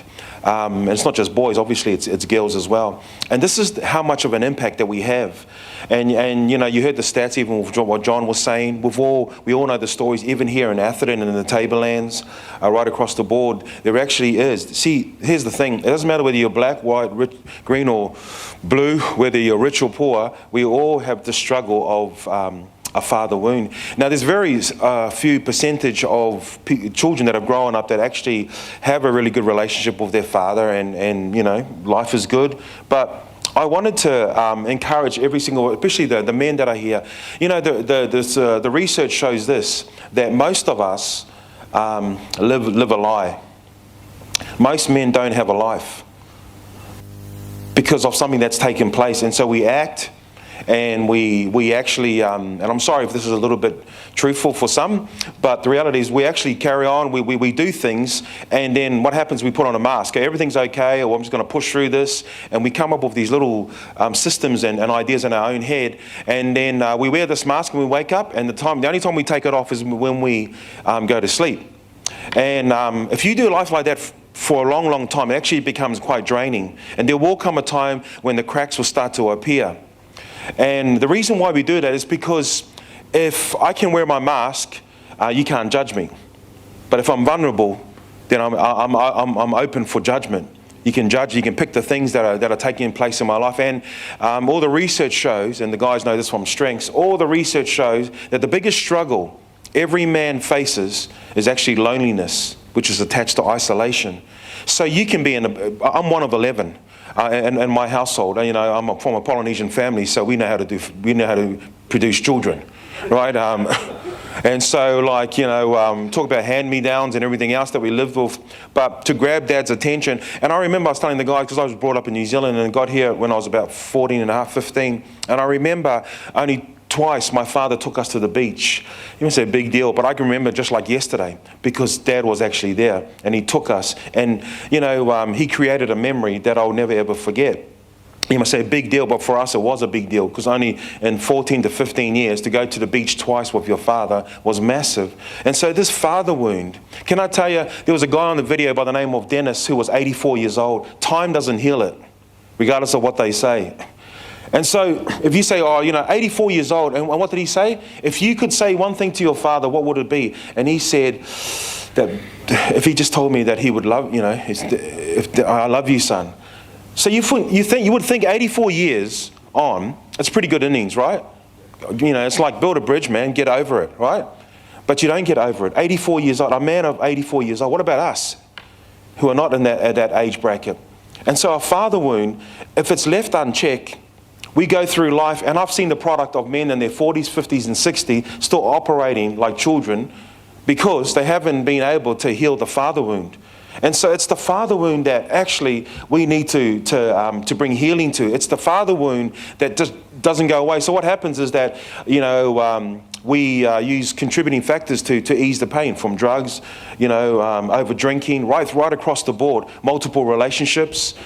We find jobs that would maybe keep us away from the family or whatever it may be. And so I want to encourage you today, just with a couple of things that I really believe that God wants to do in this season and in this generation and also in our community. And this is the thing I love about Scott, is that you're very apostolic in community in regards to apostolic in new ideas, apostolic in entrepreneuring for lots of things. And sorry, someone's just a little bit upset at the moment. So that's going to happen because these things are real. But I want to give a bit of scripture, and then I want to just give you a couple of keys. Is that okay? Because I'm trying to condense everything into this little time, because I want to honor the time as well. And so just quickly, Matthew chapter 3, verse 13 to 17. I won't read the whole story, but Jesus is the time when Jesus gets water baptized. And if you do church, and so what happens is that he talks about he gets water baptized. His ministry is activated. As he comes up out of the water, the heavens were open, and then there was a voice that spoke. And so I want to encourage you that there were 3 baptisms that took place that actual day. Massive event. So the first baptism was water baptism. The second baptism was baptism of the Holy Spirit that says the heavens open. The third baptism that actually took place, which is the most important, and sometimes as churches, I know we as a church have not focused on it, but we have recently, is that the baptism of love. See, there was a voice that opened. It says, and there was the heavens opened, and the voice said, "This is my beloved Son, in whom I am well pleased." In other words, God said, the heavens opened, and he said, boom, this is my boy. And what was he doing? There was a baptism of affirmation. And can I encourage you that one of the ways of healing a father wound is actually affirmation. See, men don't actually look for love. They'll take it, but men actually look for honor. One of the greatest things that you can actually do for a man or a young boy, a son in particular, is actually put your hand on his shoulder, look him in the eyes, and actually say, "Son, I actually believe in you. You've got this." And if we just as fathers do those simple things, regardless if they fail or whatever, but just embrace them and love them, can I encourage you that people respond to affirmation. You see, they respond to affirmation. They don't respond to information. You can give them lots of information. Oh, yeah. But when you affirm someone, especially a young man, that's what they look for. They man up. They come. Because only another man can tell another man to man up. And so we have these single mums that are telling these boys to man up. And they're like, well, what does that look like? Because my father was never around. If he was around, he was abusive or non-engagement. And so I want to encourage you that we have to come to a place where if it was good enough for God to affirm Jesus, to tell everyone at that event that this is my son. What was he doing? He was affirming him. Then it's good enough for us as husbands, as fathers, as leaders, to actually affirm people. And we probably live, we probably still live in a culture where, we drag everyone. There's still the tall poppy syndrome that's still probably operating. So I want to encourage you today that we've got to continue to affirm one another. The father wound will not go away just by just doing life and hoping one day that, when I get to, really, really old and I'm retired on my deathbed, then hopefully there'll be some healing. You heard Dennis at 84. And I know there are so many people, even sitting in churches, sitting in organizations, people walking on our streets in our community that are actually struggling with the father wound. And so the father wound being what it is, I believe that we need to affirm more in our marriages. We need to affirm more. We need to affirm our children, not just our sons and our daughters, but affirm that we need to affirm If you're leading a church, our church members, we need to affirm the people at work. We need to affirm one another. And just affirmation, affirmation, affirmation. Because that's one of the ways that because what you're saying is that, you know what, I believe in you, you're good enough, I've got you. Because if loneliness is one of the biggest challenges we have, then the opposite or the way to counterattack that is actually journey with someone. And some of us don't journey with people because we're afraid that they don't like the real us.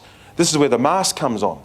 And we pretend that, everything's okay. Or sometimes we pretend like, I'll just be the guy that just, I'm just going to drag my feet to everything and I'm just going to go through this and go through that. But the reality is that I really believe that we need to come to a place where we're just affirming one another. And, I've made it a real goal just to encourage. I've seen some of the guys in our own church and in particular young men, when I just affirm them, just the very simple words of looking them in the eyes and say, actually, I believe in you. Regardless of what you've got, what you're doing, where you're at right now in your life, I actually believe in you. That in itself starts to bring healing to a young man's heart. And I'm not just regarding the ladies, but I'm talking in regards to boys in particular.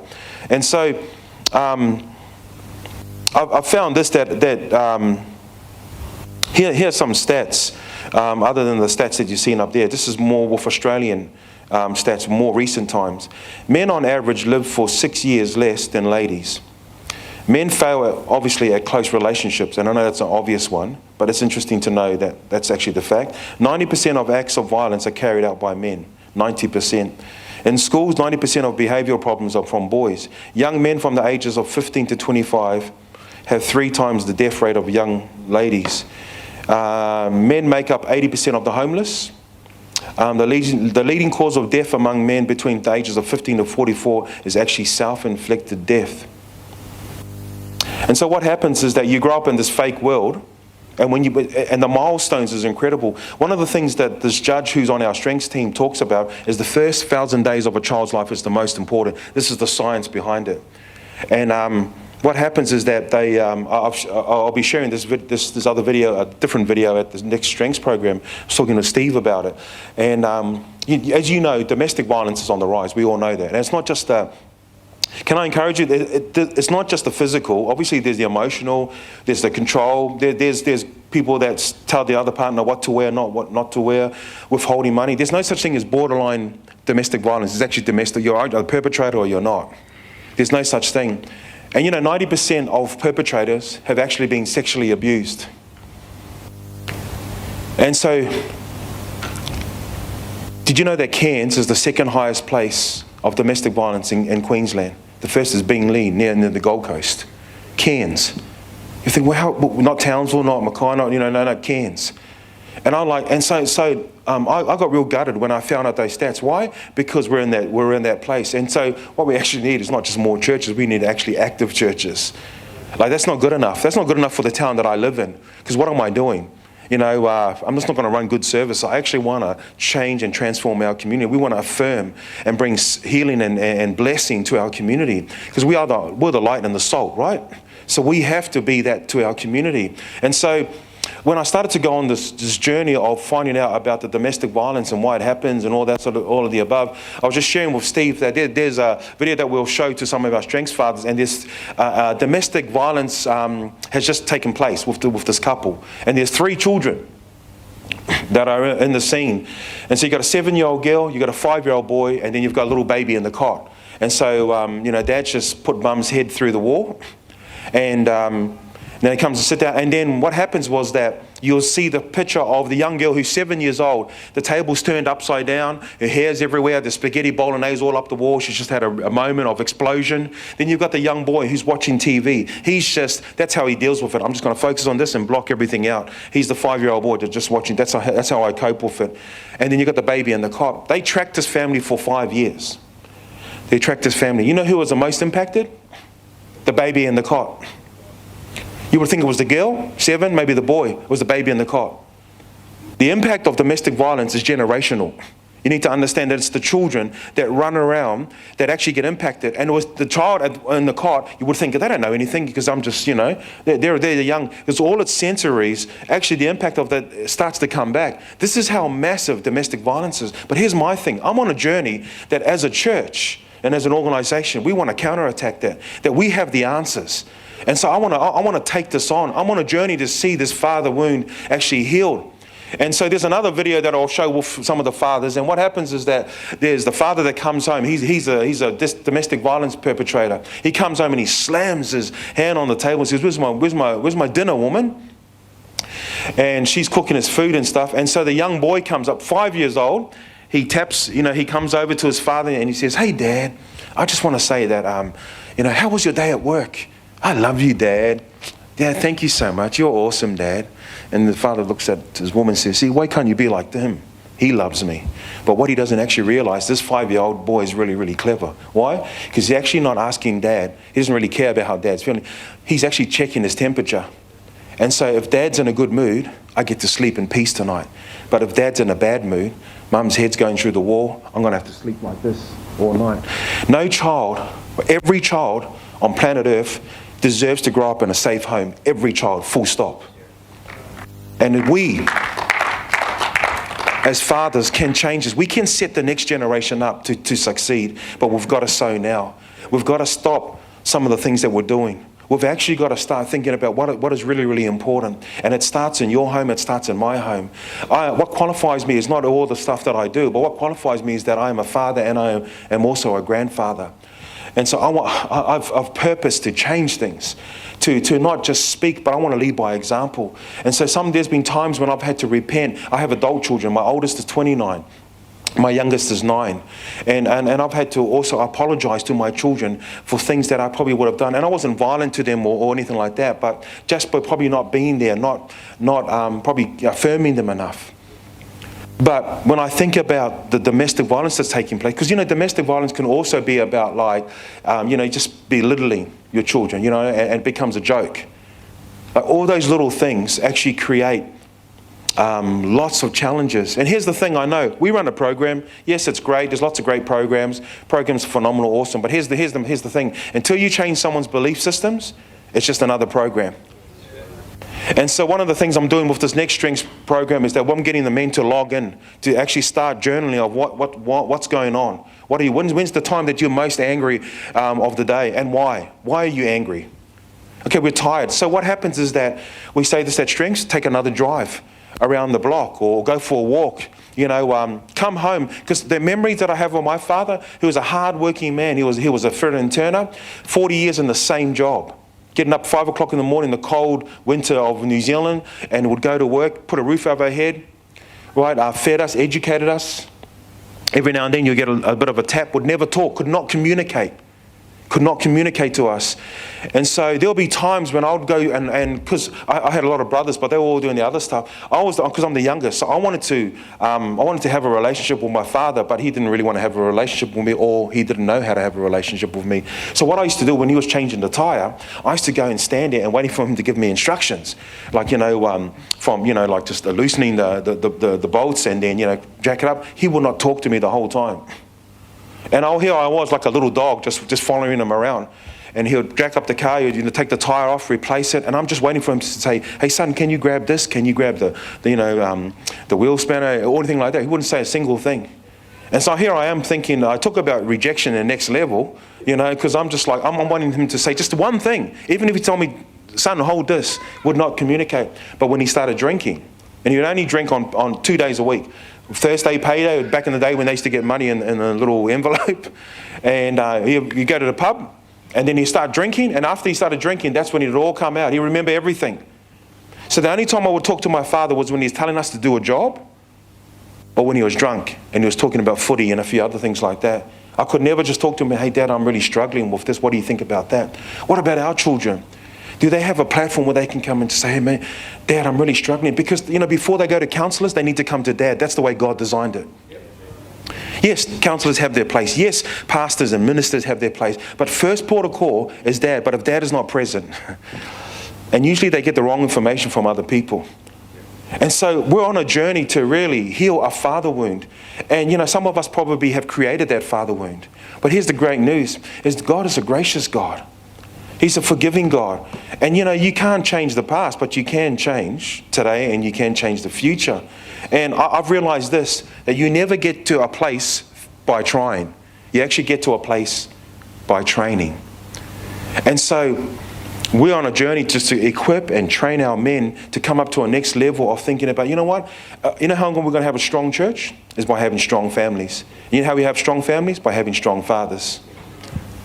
Because how awesome and phenomenal and beautiful and blessed are our wives and the ladies in our church. They just can't fulfill a role of a man, regardless of what they say in community right now. I'm telling you that now. This is half the issue.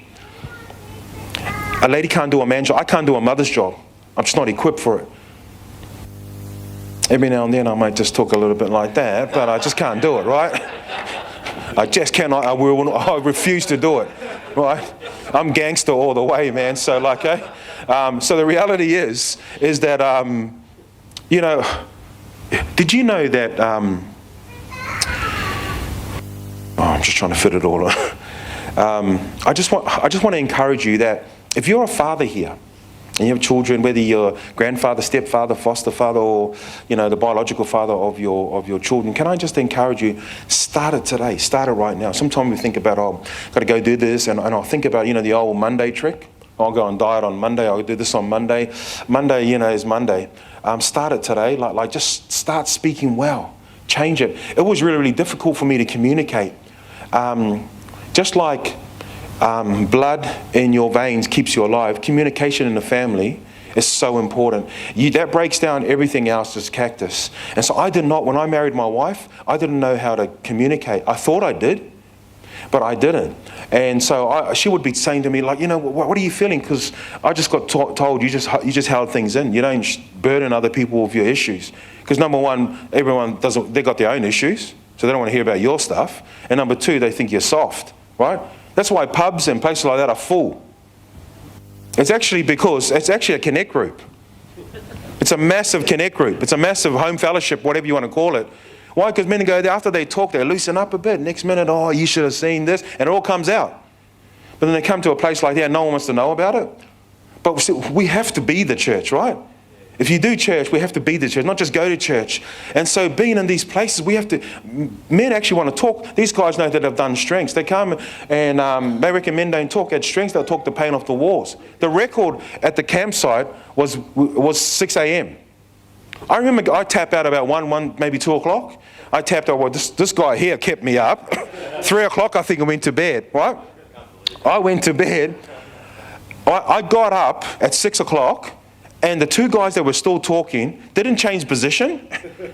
We're still there talking. And I was thinking, what the heck, man? I said, we've got to get up, have breakfast, and the next activity before we go. And they were just sitting there talking. But then I also realized this, is that, man, they were just sharing hearts.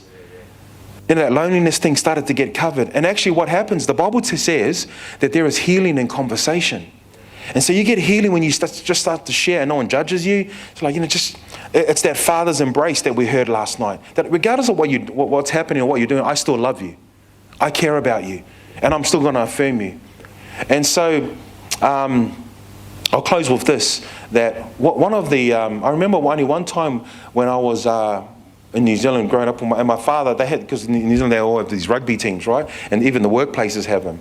And anyway, we had to go watch our father and all his work, all these fitter and turners play. One factory was playing against another factory. So I remember watching them on the sideline, because I'm only young. And all the men are all suited up, really cold, but here they are kicking the rugby ball, and so they're ready to play. Anyway, one of the men got injured, because obviously they're not young. So one of them got injured, and they had no subs, no reserves. So I never forget it, because I was standing there, and I was probably about 13, maybe 14, and they needed a winger, because obviously you can play that in the forwards there, mate, you get pumped, mate, if you're 13, 14 against men. So I was watching this, okay, and they were like, any subs? And my father looks over and he says, oh, my son will play winger. And I was like, and at that moment I was thinking, what the hell? You never talk to me any other time. And now you want to say, this guy, right? I'm like, oh, all of a sudden I'm your son now, right? I was thinking like that, but I didn't say it because I would have got whacked. So I didn't say anything. I was just, the old, just say it in here trick. And so what happens, he said, oh, to his friends, my son. And they said, oh, yeah, come over. And because I played on the wing and I was able to play the whole game, and I think I scored 1 try. But you know what was a game changer? And I felt God remind me of that just recently, was that what he was saying, because I had a father wound, what he was saying was like, actually, this is my boy over there, and I believe he can actually play. I believe in him. Say, son, come and put a jersey on. And so, he was actually, that was his way of trying to affirm me. He just didn't know how to do it. And so this can be generational. We can continue to do the same things. So what's been the role model? Just our own fathers. And if there's been no role model, there's been no role model. But can I tell you, you have the greatest impact on your children. It's not mum. The mums, they will always continue to love. It is what it is. But we, as the men, have the greatest impact because we hear at 84 years old, we hear guys doing particular things. Why? Because of a father wound. But I want to encourage you this morning that can only come through a personal relationship with Jesus. You need to surrender some things and stop filling your life with lots of other things. I've got to make more money, I've got to do this. Of course, it's all great to have those things, but they're never going to fill the gap, the father wound. For some of us, it means, I'll share this last story as well. There's one guy that did the strengths program just recently, and I remember him sitting in the room, and this guy is an engineer that he wired up all the ships that went to Afghanistan and Iraq and that, and he can make $30,000 a day. He can lose $50,000 a day. That's not gambling, by the way. And I was like, wow, so what are you doing here, mate? I was saying, and he was like, I heard about this program, I just wanted to come and do it, and I'm a pretty good father, everything is okay, but I just wanted to upskill. Well, I've heard that 1,000 times, right? And okay, so cool. And so as he was talking, I was listening to him, and then I popped him a question. So he was like, oh, no, everything's good, he's got a plan, everything's sorted out, he's got money, and he's pretty good, he's a good husband, he's a good father, just because I've met him, I've seen him operate with his children. But then as he was talking, I said this to him, I said to him, so what's your relationship like with your father?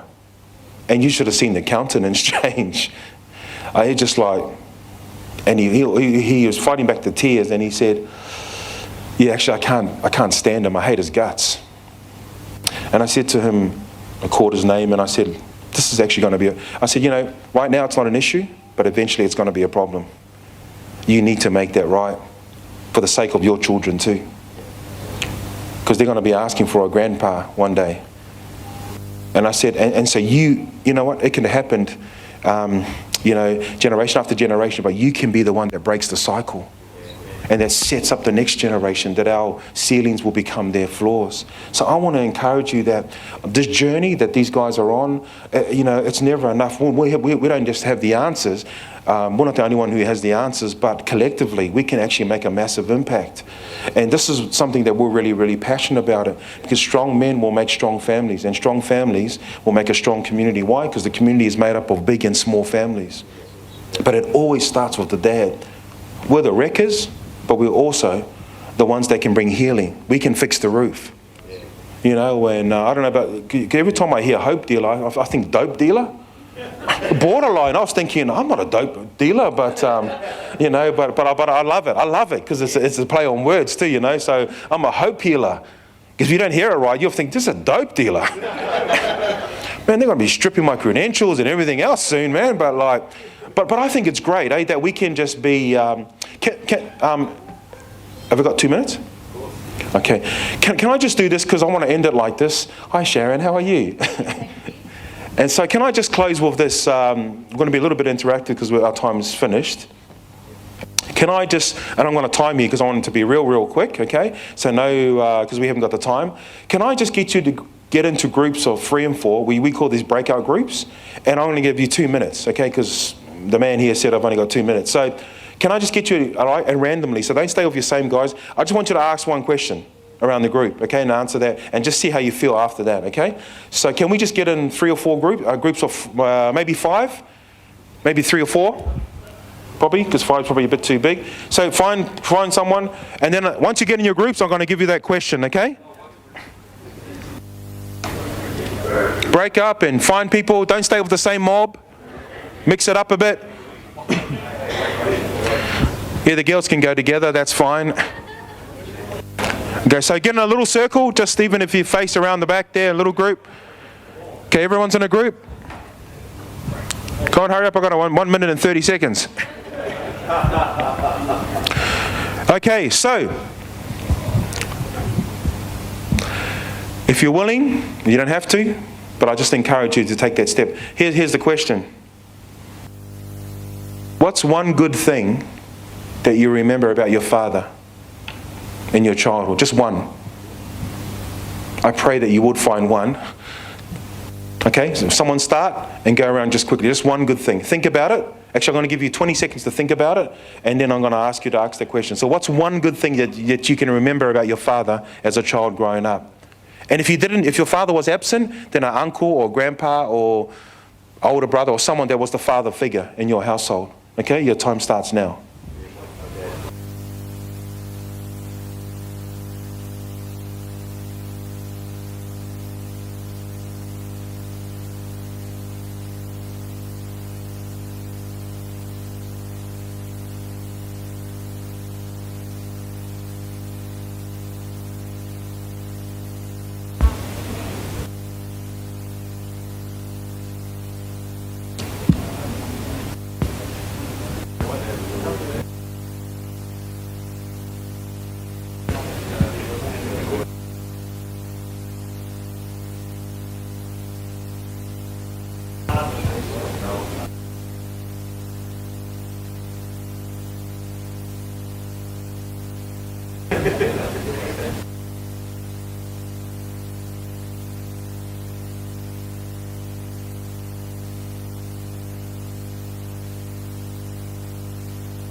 Okay, 20 seconds and then we'll wrap it up.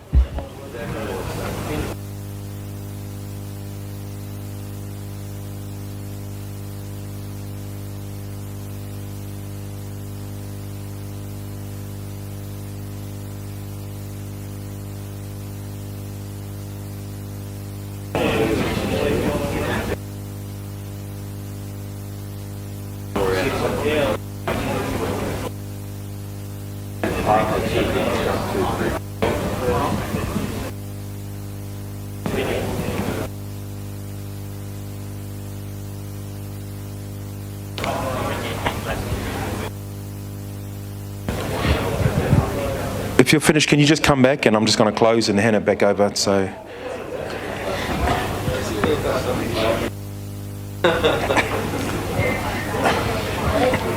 That's good, Henry. Thank you so much for listening, and also thank you so much for taking it out. But you know, it's incredible that when you search through all the stuff, there's actually some good things that we can remember and hold on to that. You know, I didn't say what's one bad thing about your father because we could be here forever, but just one good thing. And sometimes, you know, if you can remember that, that just brings peace to your heart. So I want to encourage you as I close just to, we're the game changers. This is not a male chauvinistic statement, but you're the game changer. And biblically, community, we can see that. And there's reason why there are movements that rise up is because we're not doing our job. We're not fixing the roof. And so I encourage you that you're the game changer. You know, we talk about this thing, you know, man is the head of the house. That doesn't mean that, like, you know, I'm the boss. When I say jump, you say how high. You know, when we think about the church, Jesus is the head of the church. He's the source of life. You take Jesus out of the church, you just got a gathering, you just got a club. He's the source of life. A father is the source of life. And I encourage you, you can do it. and we believe in you. And make those changes today, whatever that looks like for you. You know, make those changes. Why? Because your family's future depends on it. And we believe in you. I'll continue to pray for you. You guys are phenomenal. You're awesome. And I sincerely mean that. Just for being here, it shows that you're interested, seriously. Because you could be 1,000 places, but you're here. So you'll be the game changers. And let's set up the next generation by changing now. Amen? Well, God bless you. Thank you.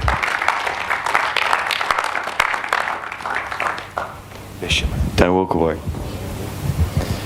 Hey, that's pretty amazing, eh? Like, you know, from one great speaker and inspiration to another as great, incredible. Just in a totally, like I said before, these guys that you're going to hear today all come at it from a different angle to some degree, but the theme and the rhythm that runs through it all is about being a great father and how to go about that. And the other message is, you know, setting captives free, because at the end of the day, unless we're travelling along this path that Henry's talked about and John's talked about, you know, we're a captive to something that's just going to prevent us from going the right way. Yeah. And is there anyone that's got a question for Henry? No? Are you feeling all pretty hungry? I know I am. Do you want to come up this way, Joey? Yes. Oh, actually, yeah, no, you can do it. No worries. Sorry, it was when John was on.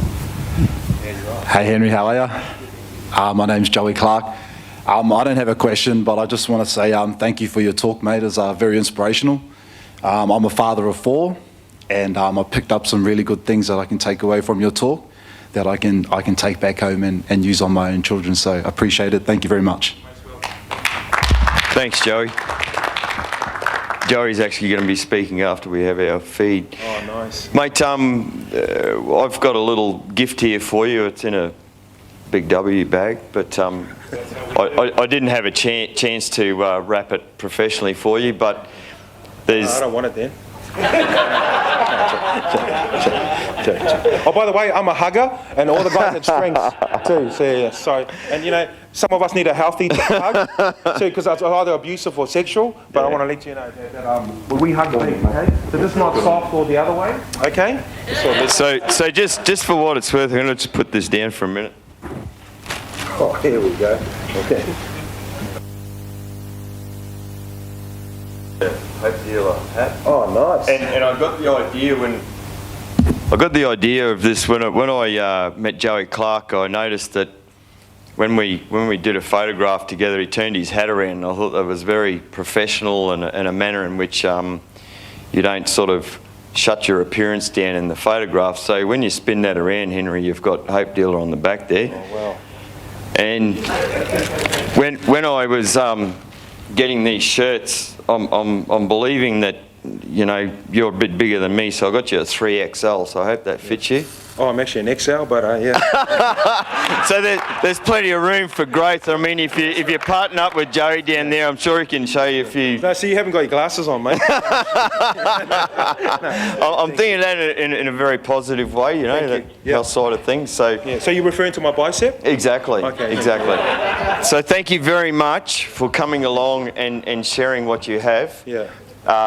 You know, when I did the strengths program, you're a great encouragement to me, and to hear you speak today is just adds a whole new dimension and just increases my faith in what you're doing and what we're all here to do today. And I really hope everyone is, you know, I believe you're all going to walk out of here today with a wholly different perspective on life and the way we can impact a community, because God knows it needs it. So thanks so much. Thank you. Awesome. Sure. You're welcome. Thank you. Needs to come inside. All right, good on you, Dale. Thanks. Actually, Wendy's my wife, so she's helping out here today. Thank you. Okay, I'm just going to pass over to Henry. He's got something really important to tell us all. So I'm not the next speaker because I know you're sick of me, but can I just ask these guys to come up, if that's okay? Jonah? Where's Jonah? Is Jonah here? Okay. please understand, I'm not telling you, I just want to encourage you. So Jonah, Matthew, is there a Matthew here?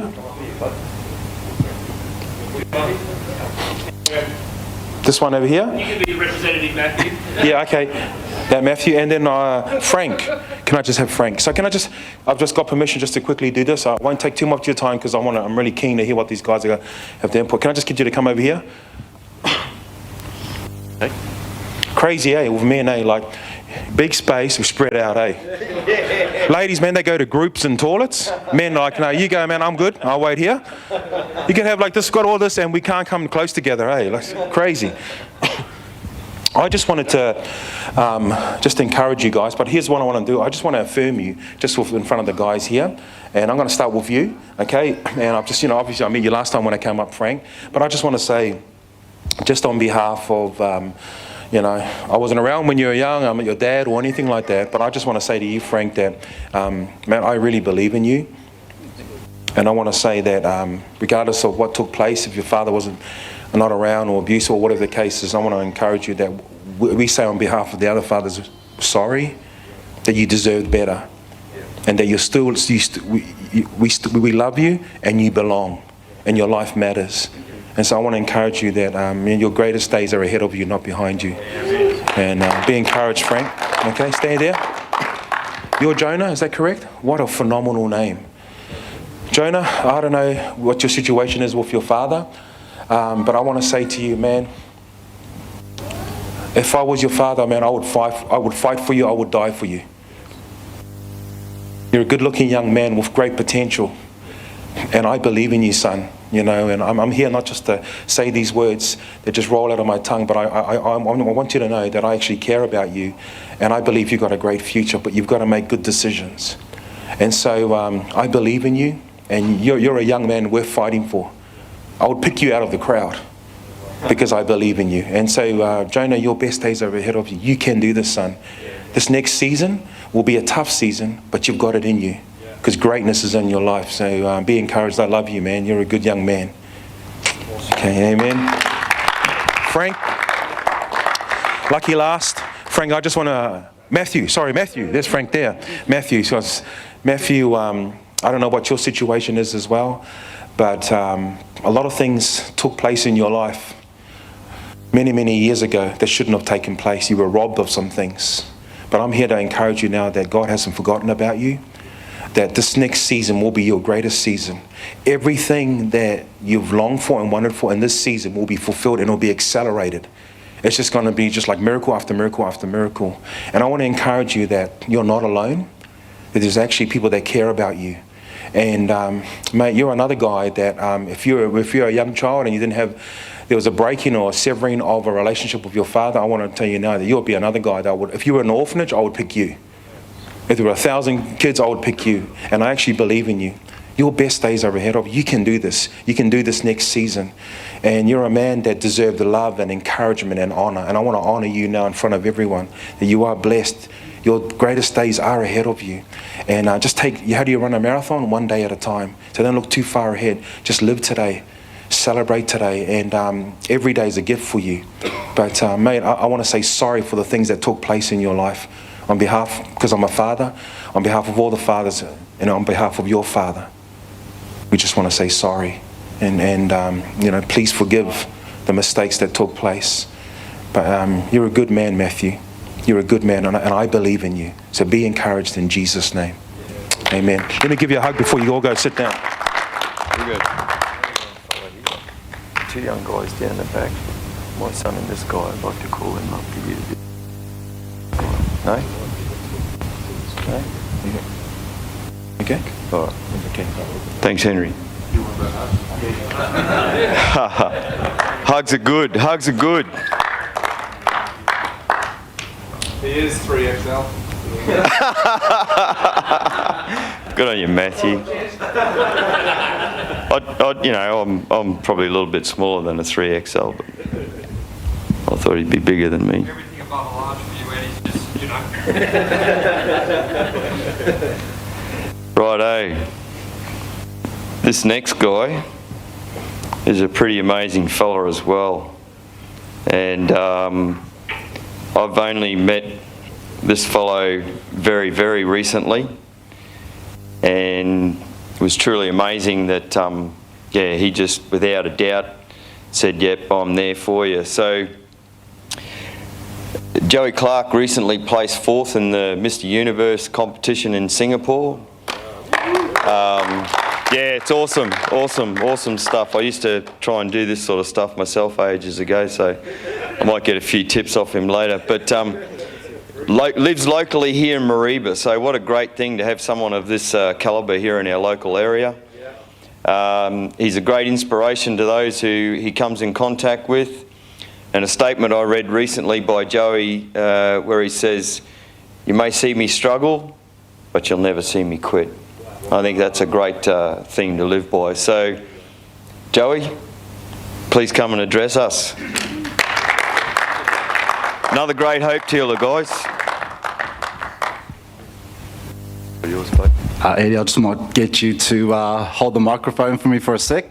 I'm just going to warm the stage up like I do when I go out to compete. No worries. Bit of an icebreaker.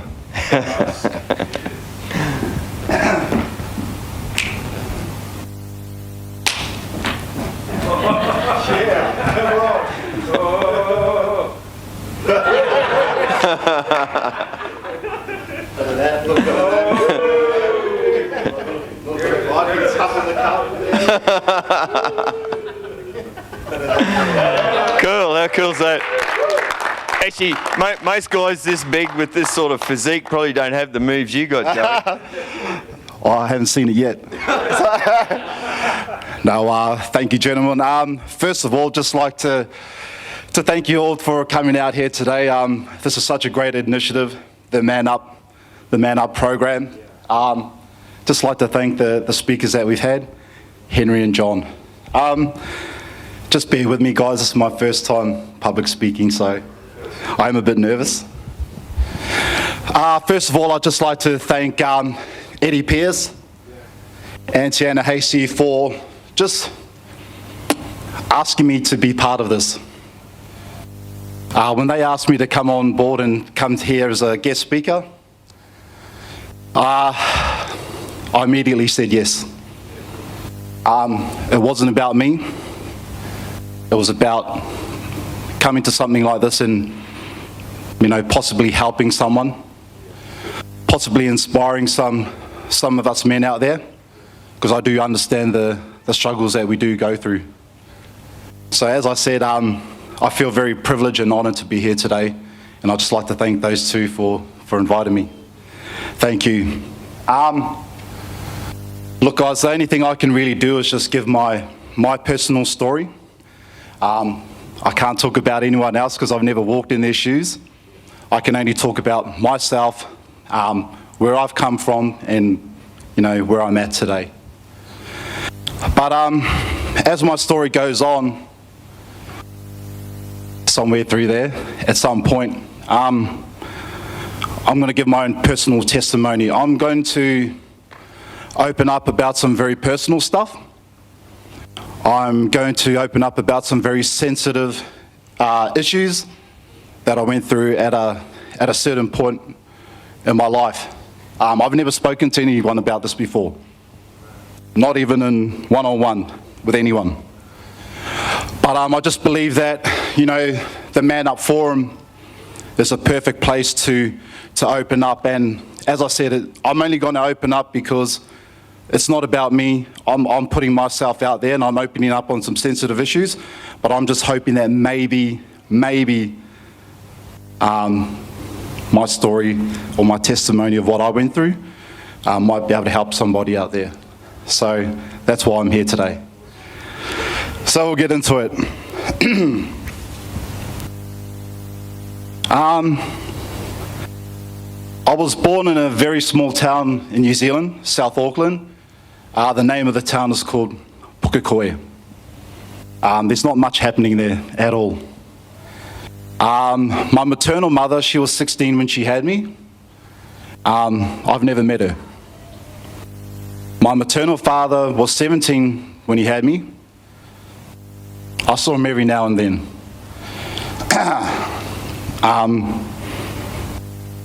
Thankfully, my grandparents took me from day one. My grandparents are on my father's side. So from this point in through my story, I'll be referring to my grandparents as mum and dad, because that's who I saw them as.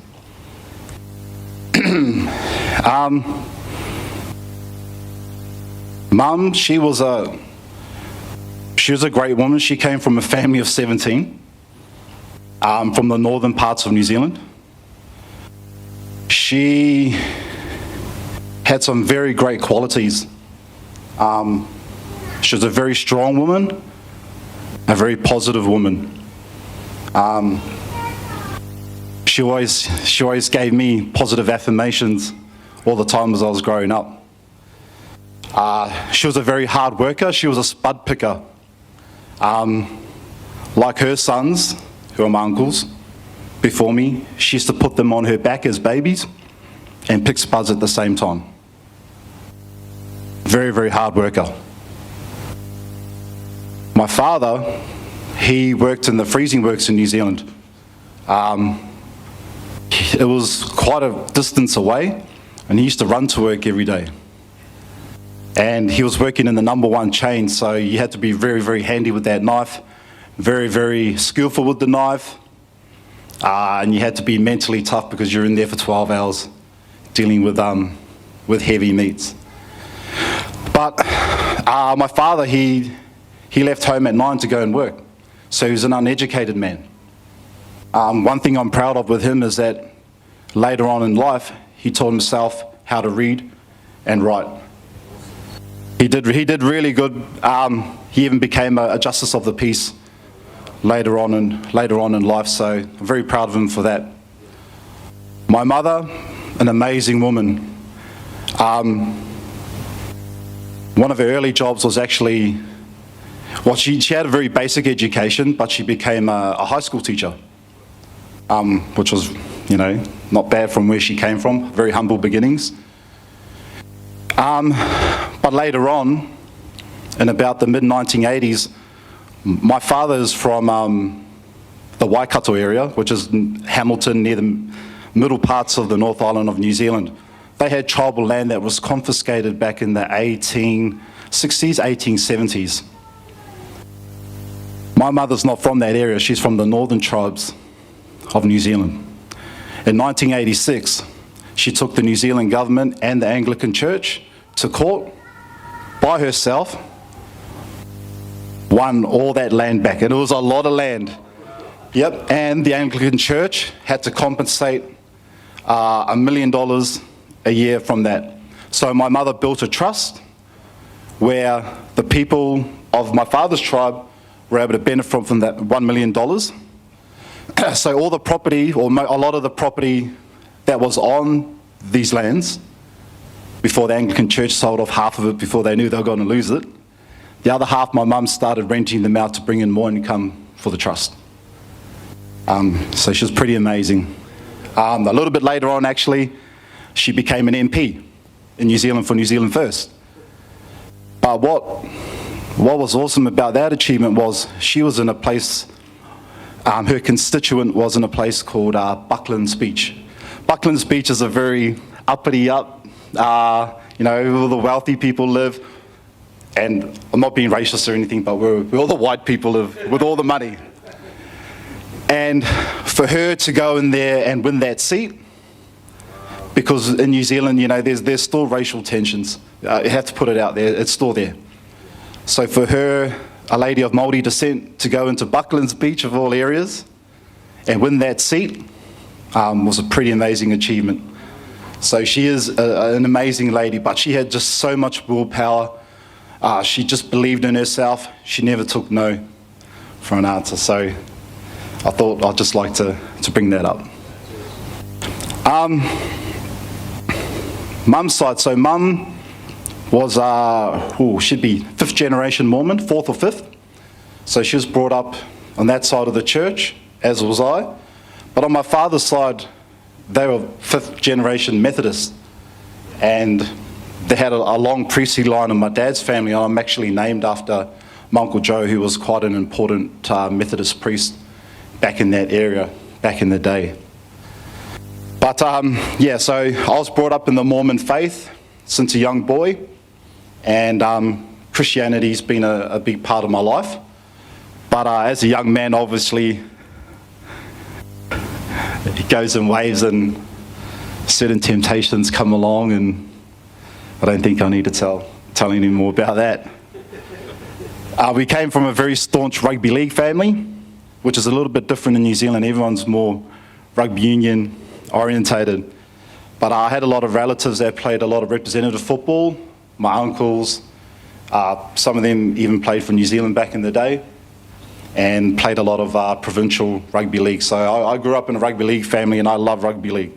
I love it. I love Queensland too, even though I'm from New Zealand. But I did have a great upbringing. Mum loved me so much. She spoilt me rotten. My uncles hated it because they didn't get any of that kind of treatment. Dad, he was a very quiet man. He wasn't very affectionate. But you know, the small things I was achieving through life, I knew when he'd approve because you'd just give me the. So I knew when I was doing well. If I was doing bad, well, it was this idea. But yeah, I was a little bit of a cheeky fella growing up. But I loved playing all sports. I got into everything: softball, tennis, volleyball, cricket, rugby league, obviously, and just loved playing sports. And living in New Zealand, you're able to be outdoors all the time. So I was always playing around, mucking around, getting up to mischief with my friends, which is a little bit different these days, especially the kids that are living in the cities. But just from an early age, and I think it was just because of my mum's influence, I always thought that one day I was going to achieve something great. I'm not sure what that was, but I believed it, and I think it was just because I was around my mum. She just had that kind of influence on me.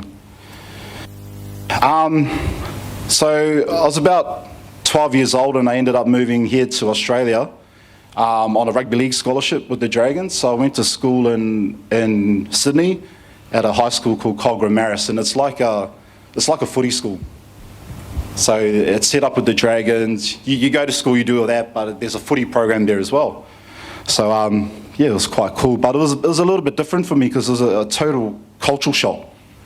I was the only Polynesian kid there at the school, but it was a very multicultural school, but it was a little bit different. I did struggle, but at the same time, I did like the system that I was in.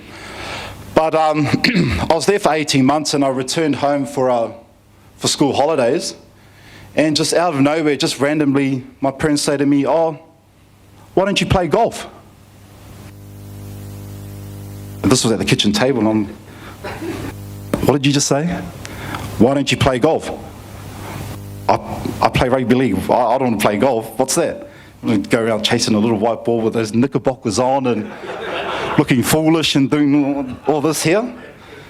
They said, my dad he just looks at me and goes, "Well, mate, I've already booked you a lesson with the golf pro." I said, "Well, I'm not going." So he just went, I said, "Mate, that sounds like a great idea. Sounds fantastic. I can't wait. "Well, when are we going?" He goes, "Well, the lesson's tomorrow." I said, "Oh, goodness." So anyway, we arrive at the golf course next to Auckland International Airport.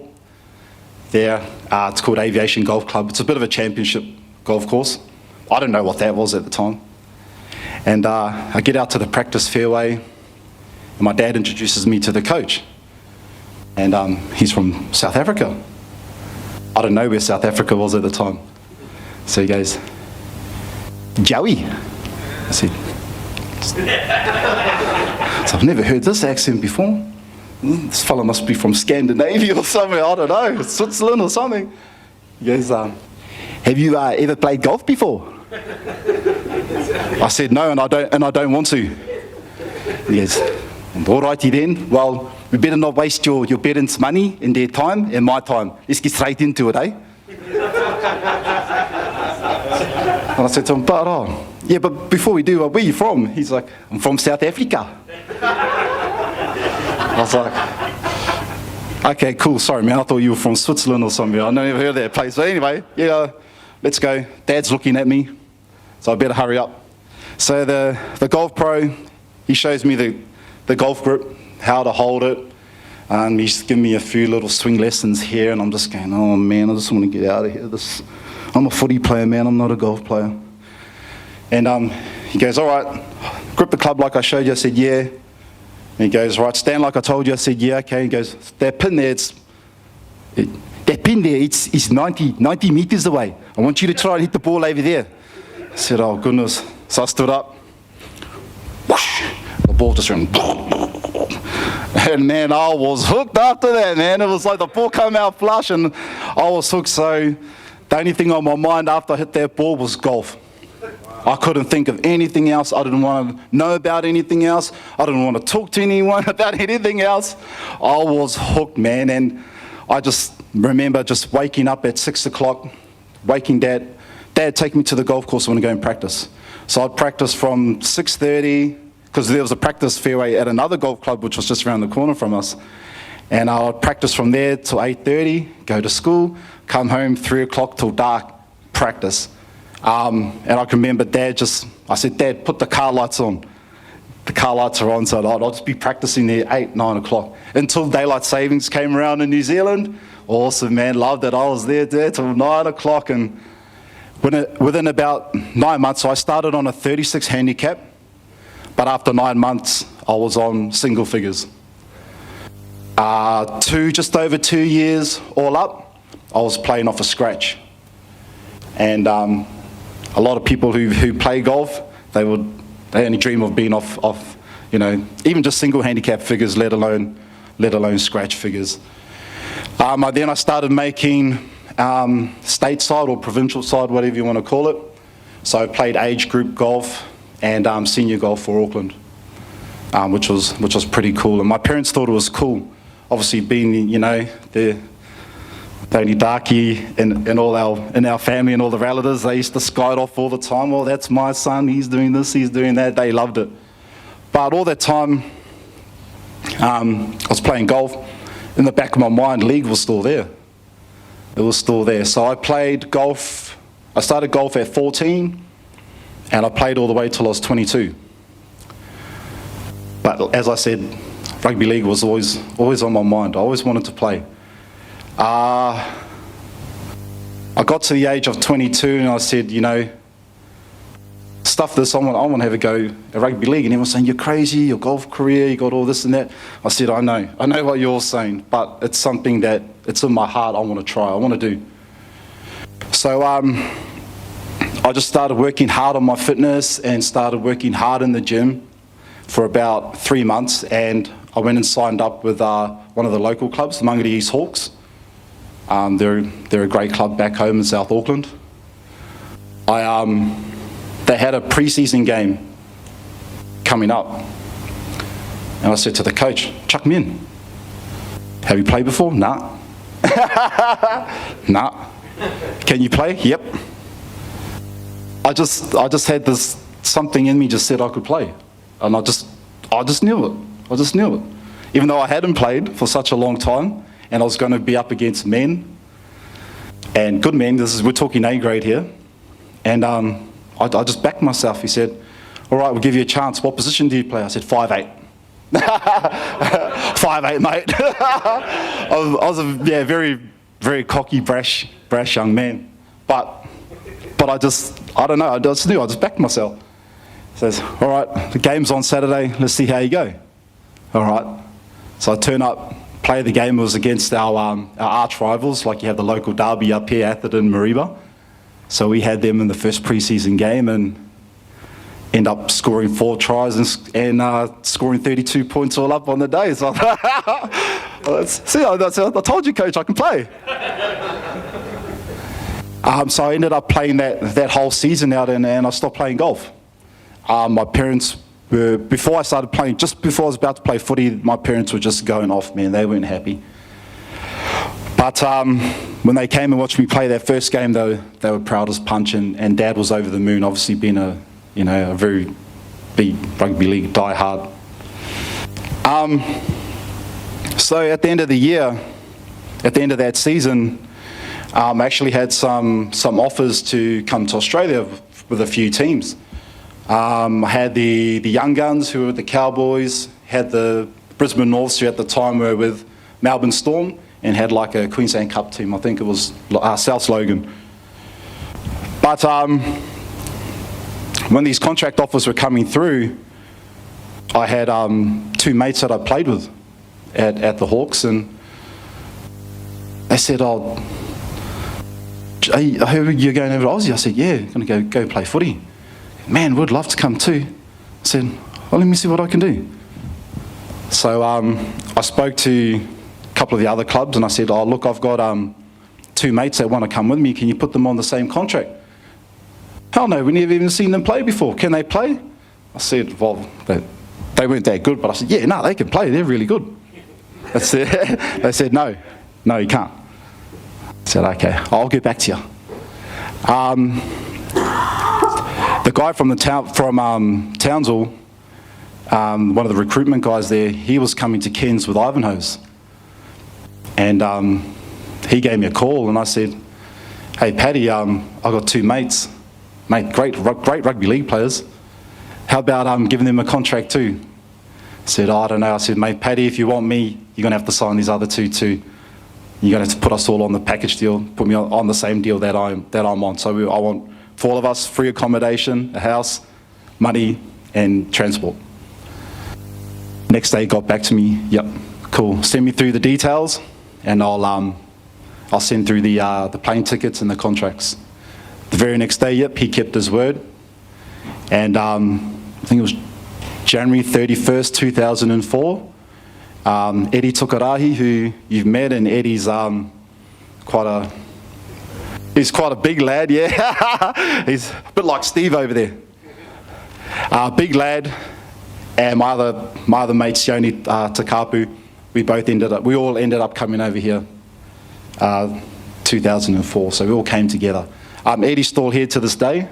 He's got a beautiful young family in Mareeba.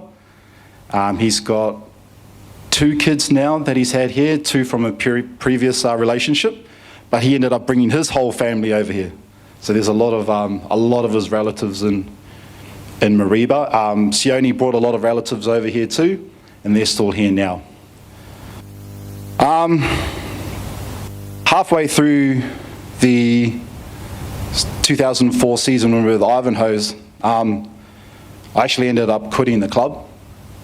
I was just having some issues with the coach at the time. I was having a lot of off-field issues here and back in New Zealand, and which was pretty hard because I actually started to play the best footy I'd ever played, and I was surprising myself. So it was a pretty tough decision. But at that time, I met a very special person. She's now my wife, Santhi Chowai. We met in Cairns, 2004. I fell in love with her pretty much straight away, and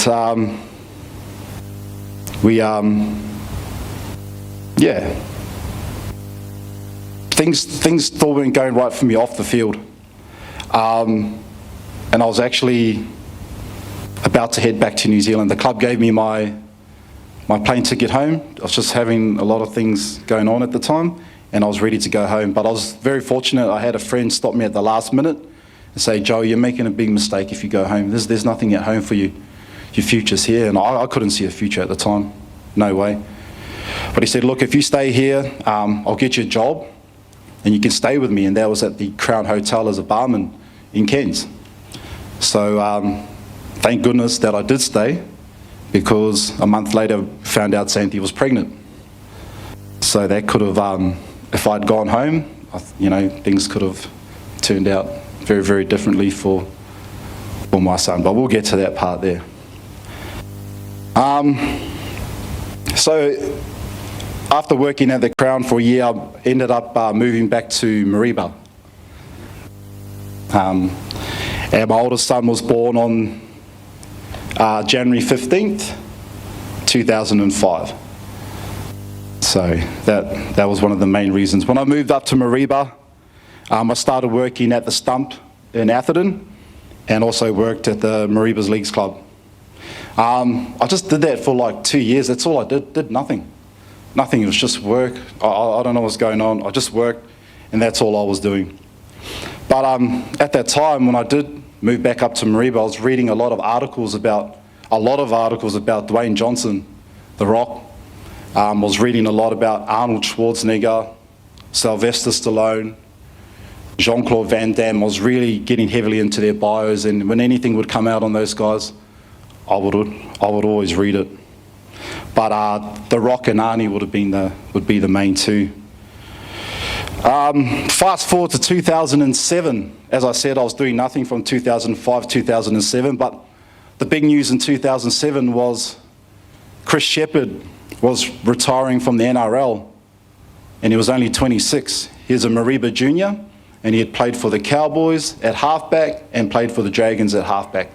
He was coming back to the mighty Gladiators to coach.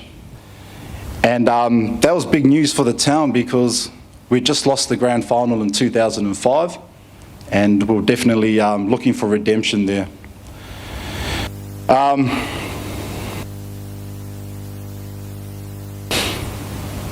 As I said, I quit playing footy from 2004, halfway through 2004, and all the boys up here were getting into me. Joey, come and play, come and play. And I didn't want to. I was pretty scared, to be honest. I hadn't touched the footy in all that time. So I knew it was just going to be an absolute disaster if I tried to come back. But after a lot of persistence from the boys, about a quarter of the way through the season, I came back and played my first game for Mareeba in about 3 years. I played reserve grade, and man, it was shocking. It was awful. My legs wouldn't move. My body just wouldn't respond to what my brain was telling it. My brain was saying something, and the body just was not listening. It was a horrible feeling out there. And I was kind of ready to quit after that, but I thought, no, we'll give it one more week. The next week we went down to Kangaroos, played a whole lot better. I ended up getting man of the match for that one. And then the next week we played Innisfail, and things started to click. The body started to listen to the brain again, which was quite a nice feeling, especially when you've been away from the game for a while. And after that reserve grade game, I was called up into the A grade squad with Chris Shepherd. Now at that time, that team was so hard to make. We had stars in our team. We had such a gun side, and everyone was at their peak, and they were just at that right age, that 26, 27 years of age. And I knew we were going to get to the grand final. We're only quarter of the way season, but everyone knew it. And we did. We got to the grand final against Brothers, and we won 52-10. It was a very special moment for me, just because I know how important rugby league is to the Tablelands. Not just Mareeba, but Atherton, and in Cairns as well. Cedar Isle means a lot. But in Mareeba, you know, footy means a lot to our community. And to be part of that winning side with you know, a phenomenal team was awesome. And I got to do it alongside Eddie, who I brought over in 2004. So it was really good. And it was the first time where I saw myself as a true Mareeba boy then. I felt like, you know, Mareeba's my home. I felt like a real Mareeba boy then. So Mareeba is home.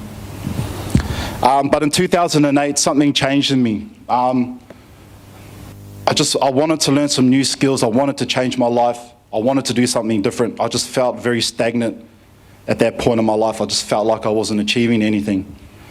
So what I did was I purchased the Tony Robbins motivational tapes. Has anyone heard of Tony Robbins? Yeah, there's a few, yep. A few giggles there too. So I started getting stuck into those tapes. And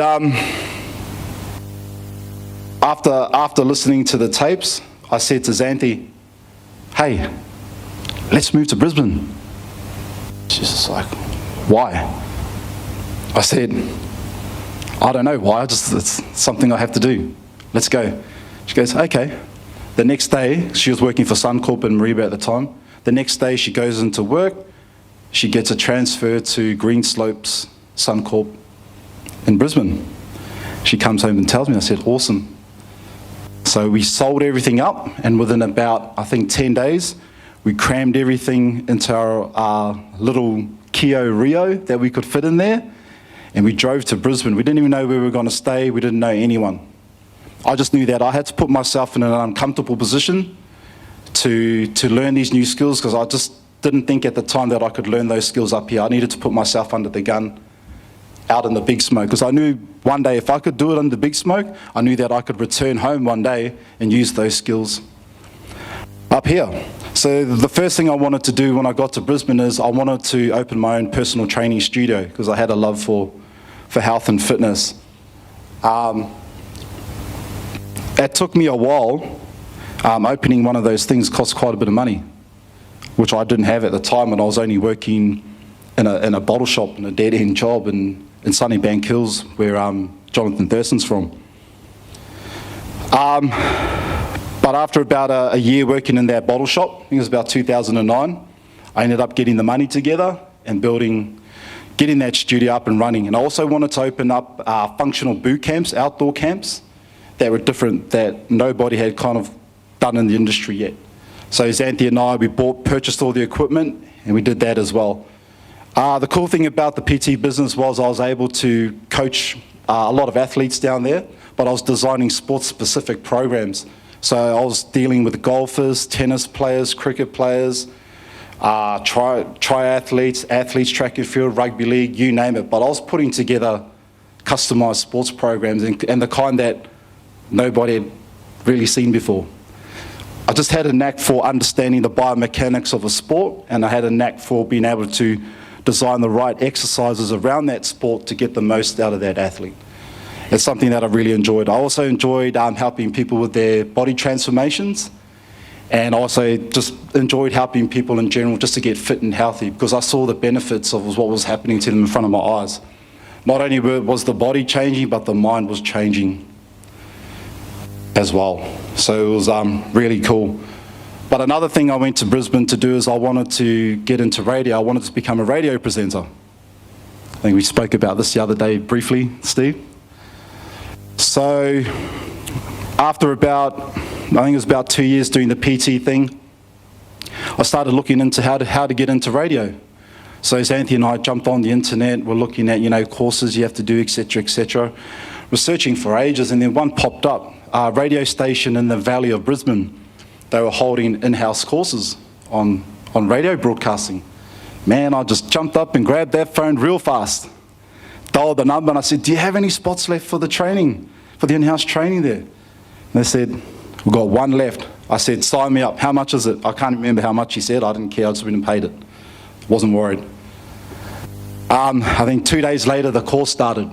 I turned up there, excited, man, so excited. Nervous, scared, because it was something new, never done it before. But I was just so excited, I knew I was going to learn a new skill, and I thought in the back of my mind, hey, this might lead to something. Never know. But let's put ourselves in, give ourselves an opportunity and let's see what happens. So I'm doing the course, I'm so excited, I'm loving it.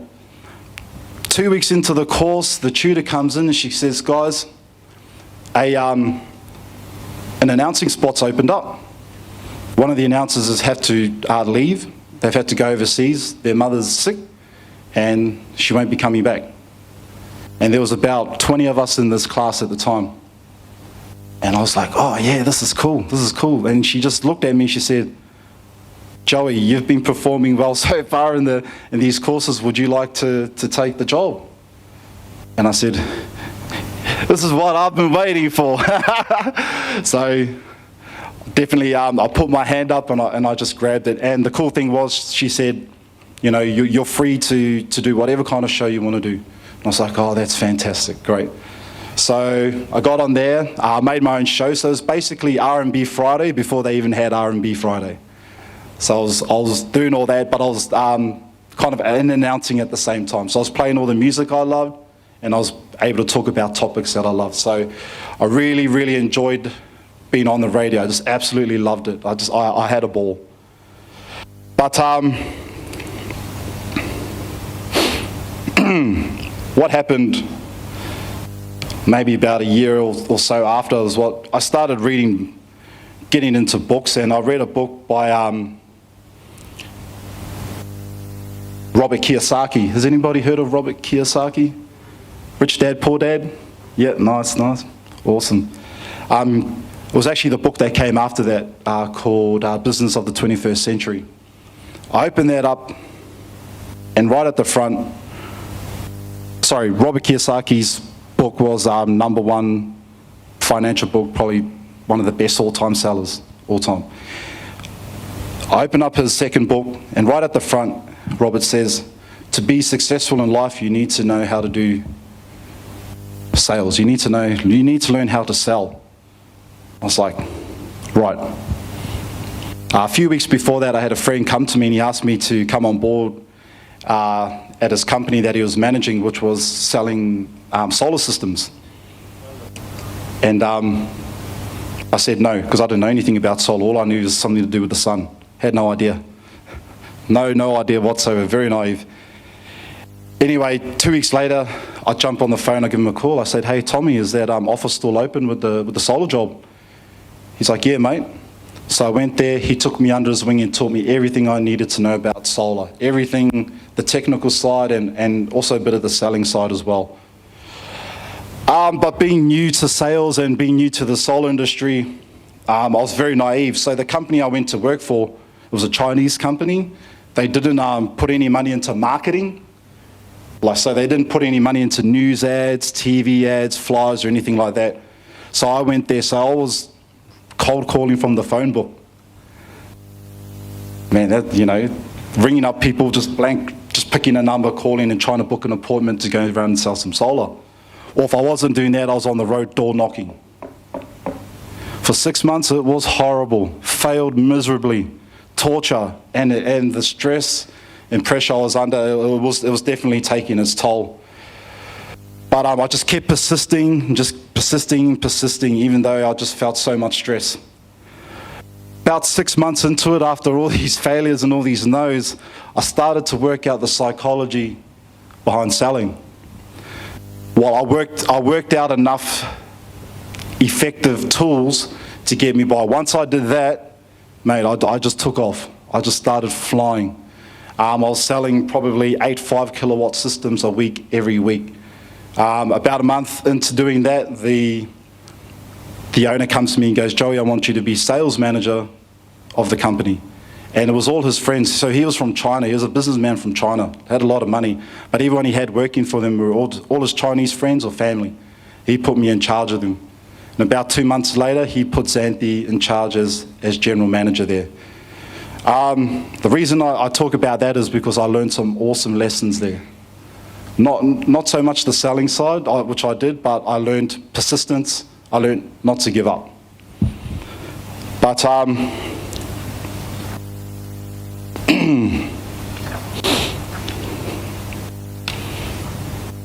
about, I think it was, about a year later, we got some bad news in the solar industry that they were going to cut the solar tariffs and the incentives, and that was just really going to drive the solar industry down. So things got a bit tough there. So I came up with a plan, and the plan was to design a self-cleaning coating that you could put on solar panels, so you wouldn't have to get up there and clean them yourselves. So I got a business partner, an investor, to come in, and I had the formula. It was kind of already out there, but it wasn't really major. But I had it made up in Germany. And we got it done, and we tried to sell it on the market, didn't work. And then I was also having issues with my business partner. We just had different ideas of how we wanted to do things, and it just wasn't working. So we tried to end up selling our product off to the larger solar companies at a wholesale price and get them to wholesale. It still didn't work. So I just thought, look, this is not working, our relationship's not working, so I decided to cut ties there. But during that time, I was getting depressed, because when I was working at solar, my body just went to the crap. My mindset went to the crap. Went into this other business here, and it just got worse and worse, and I started to feel really depressed. Excuse me for a moment.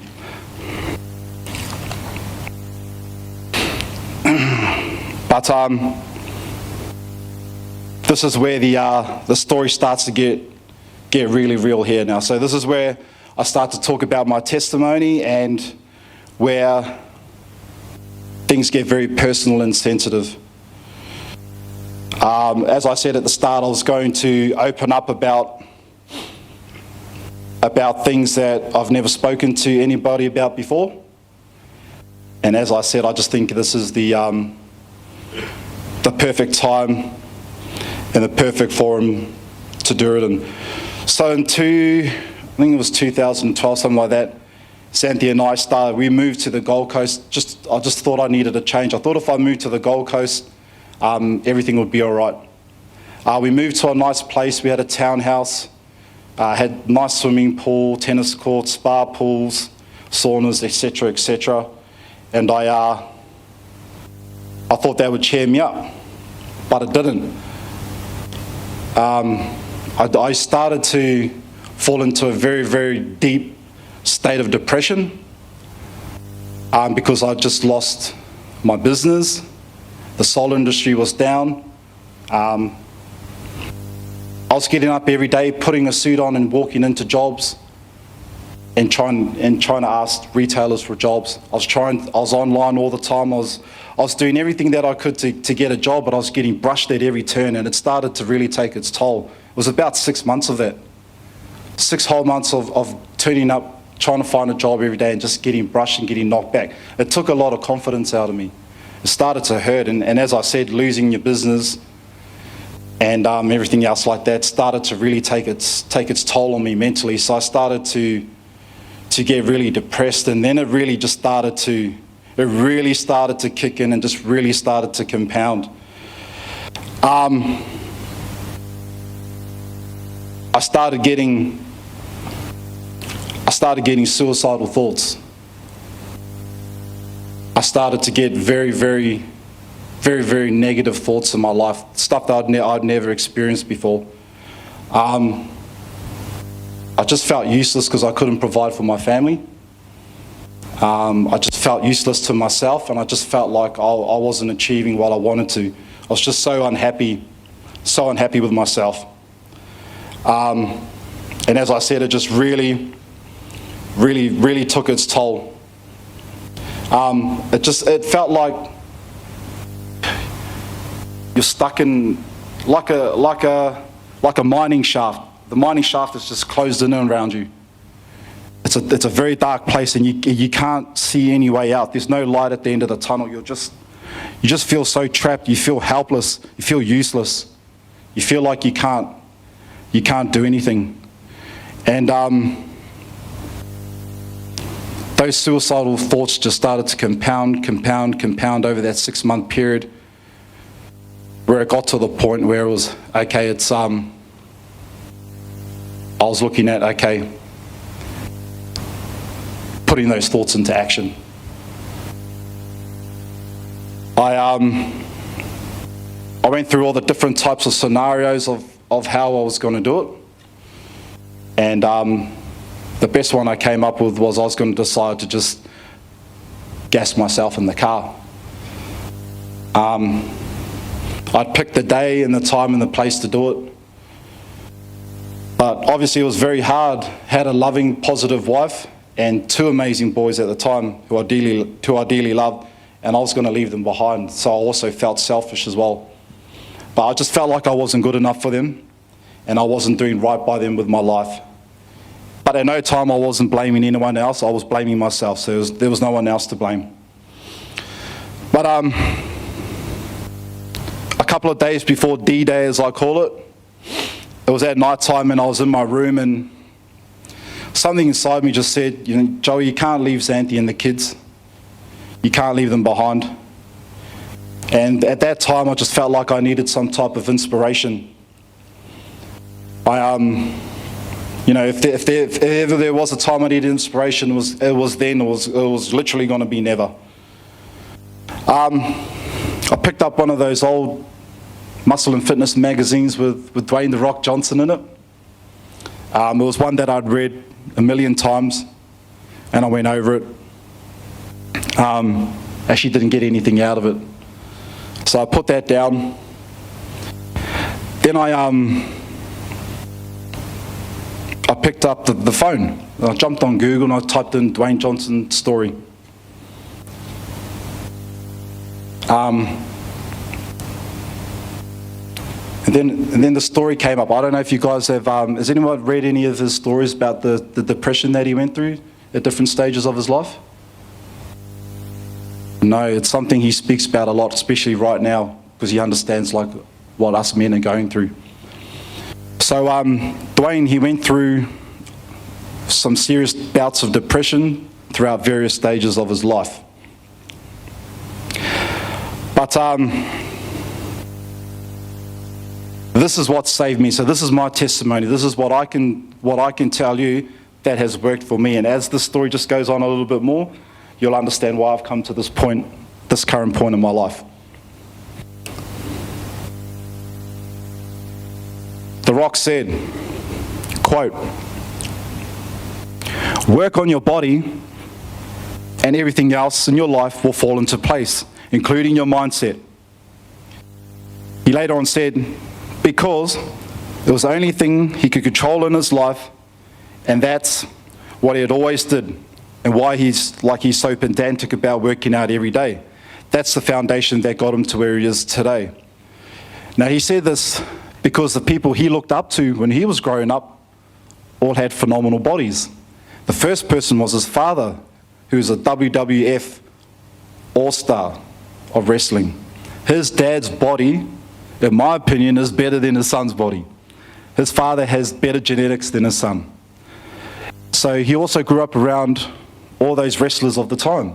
So you had Hulk Hogan, great body, Ultimate Warrior, Macho Man Randy Savage, Ravishing Rick Rude, all these guys. So he said, you know, those are all the guys who he looked up to, and they were all successful. Then I thought, hang on, this is when it all clicked for me. My idol, Dwayne Johnson, great body. Next guy, Arnold Schwarzenegger, great body. Next guy, Sylvester Stallone, great body. Next guy, Jean-Claude Van Damme, great body. Then I went through the other list of my idols, same thing. Bang, bang, bang, bang, bang. Hit home to me right there. Bang. It was like a revelation to me. For me at that time, it was exactly what I needed. So the next thing I did the very next day is I went to Nerang and joined up at Snap Fitness. And I went to work. That first day was horrific. I was so weak, man. I was like so weak. It was like starting all over again, but it just felt worse. I couldn't lift any weight. Felt like a bit of a girl, actually. Looked like one too. But it was so hard, but as I was going through that session, I wanted to give up, but I just kept saying his words to myself. You know, work on your body, everything will fall into place. Work on your body, everything will fall into place. So I kept pushing through that session. Went home, kept saying it, kept saying. Came back the next day, same thing. Went through training again. Kept saying those words to myself. The next day, the next day. 6 months later of that, man, my body was looking good. But the main thing was my mindset. My mindset had just done a total 360. A total 360. I was up here again. My mindset had totally changed. I wasn't in that dark place anymore. I was up here. And I started to believe in myself again. I believe I could do anything again. So that's what happened. Soon after that, Xanthi and I decided that we were going to move back to Mareeba. I still knew that I'd learned a lot of skills down south that I could still use up here. But in doing that, I wanted to come up with a game plan that was going to help change my life, but also come up with a game plan that could also help others change their life. So I wanted to build a journey for myself where, yes, I was going to succeed, but I was going to help uplift others at the same time. I just had to come up with a game plan. I wasn't sure of what that was. So we moved back to Mareeba. As soon as we moved back, everyone was negative. Oh, there's no jobs around here. You're not going to get any jobs, blah, blah, blah. The next day, we both got jobs at Genesis Fitness in Cairns. She was managing one venue, I was managing the other one. So we did that for about 2 months, but with the drive and the long hours, we weren't getting home till 10, 11 o'clock, so we weren't seeing the kids. So I still had just the 2 boys at the time. That was pretty tough, so we decided that's not working, and it was also kind of pulling me away from my job a little bit. But maybe a few months later, I met somebody who was running Shanty Creek. Shanty Creek is the alcohol and drug rehab centre in Mareeba for Indigenous people. And he asked if I would like a job there because he saw my background as a PT, and he thought, look, we want to get health and fitness introduced into the program here because we believe that, you know, it's a natural detox. We believe the benefits I knew of health and fitness that can help these guys too. I said, mate, I'd love to come on board and do that.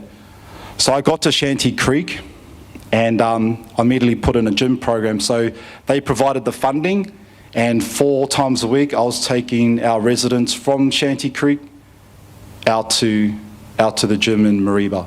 We'd do about an hour and a half session, and because we have our own cooks out at Shanty Creek, I was designing their nutrition plans around that as well.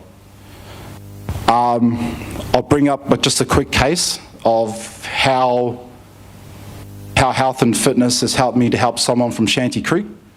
We had a young man, I can name him because I've actually put this story is actually on my YouTube page, Joey Clark. It's about a young man called Michael Williams. He was 21 at the time. He was put in a mental institution before coming to Shanty Creek because his ice addiction was that bad. He was that far gone, he had to go to the mental institution before he even came to Shanty Creek. And we get a lot of ice addicts out there. Seen them all. I've seen the behaviour. I see what they have to go through, and I feel so sorry for them. My heart just goes out to them.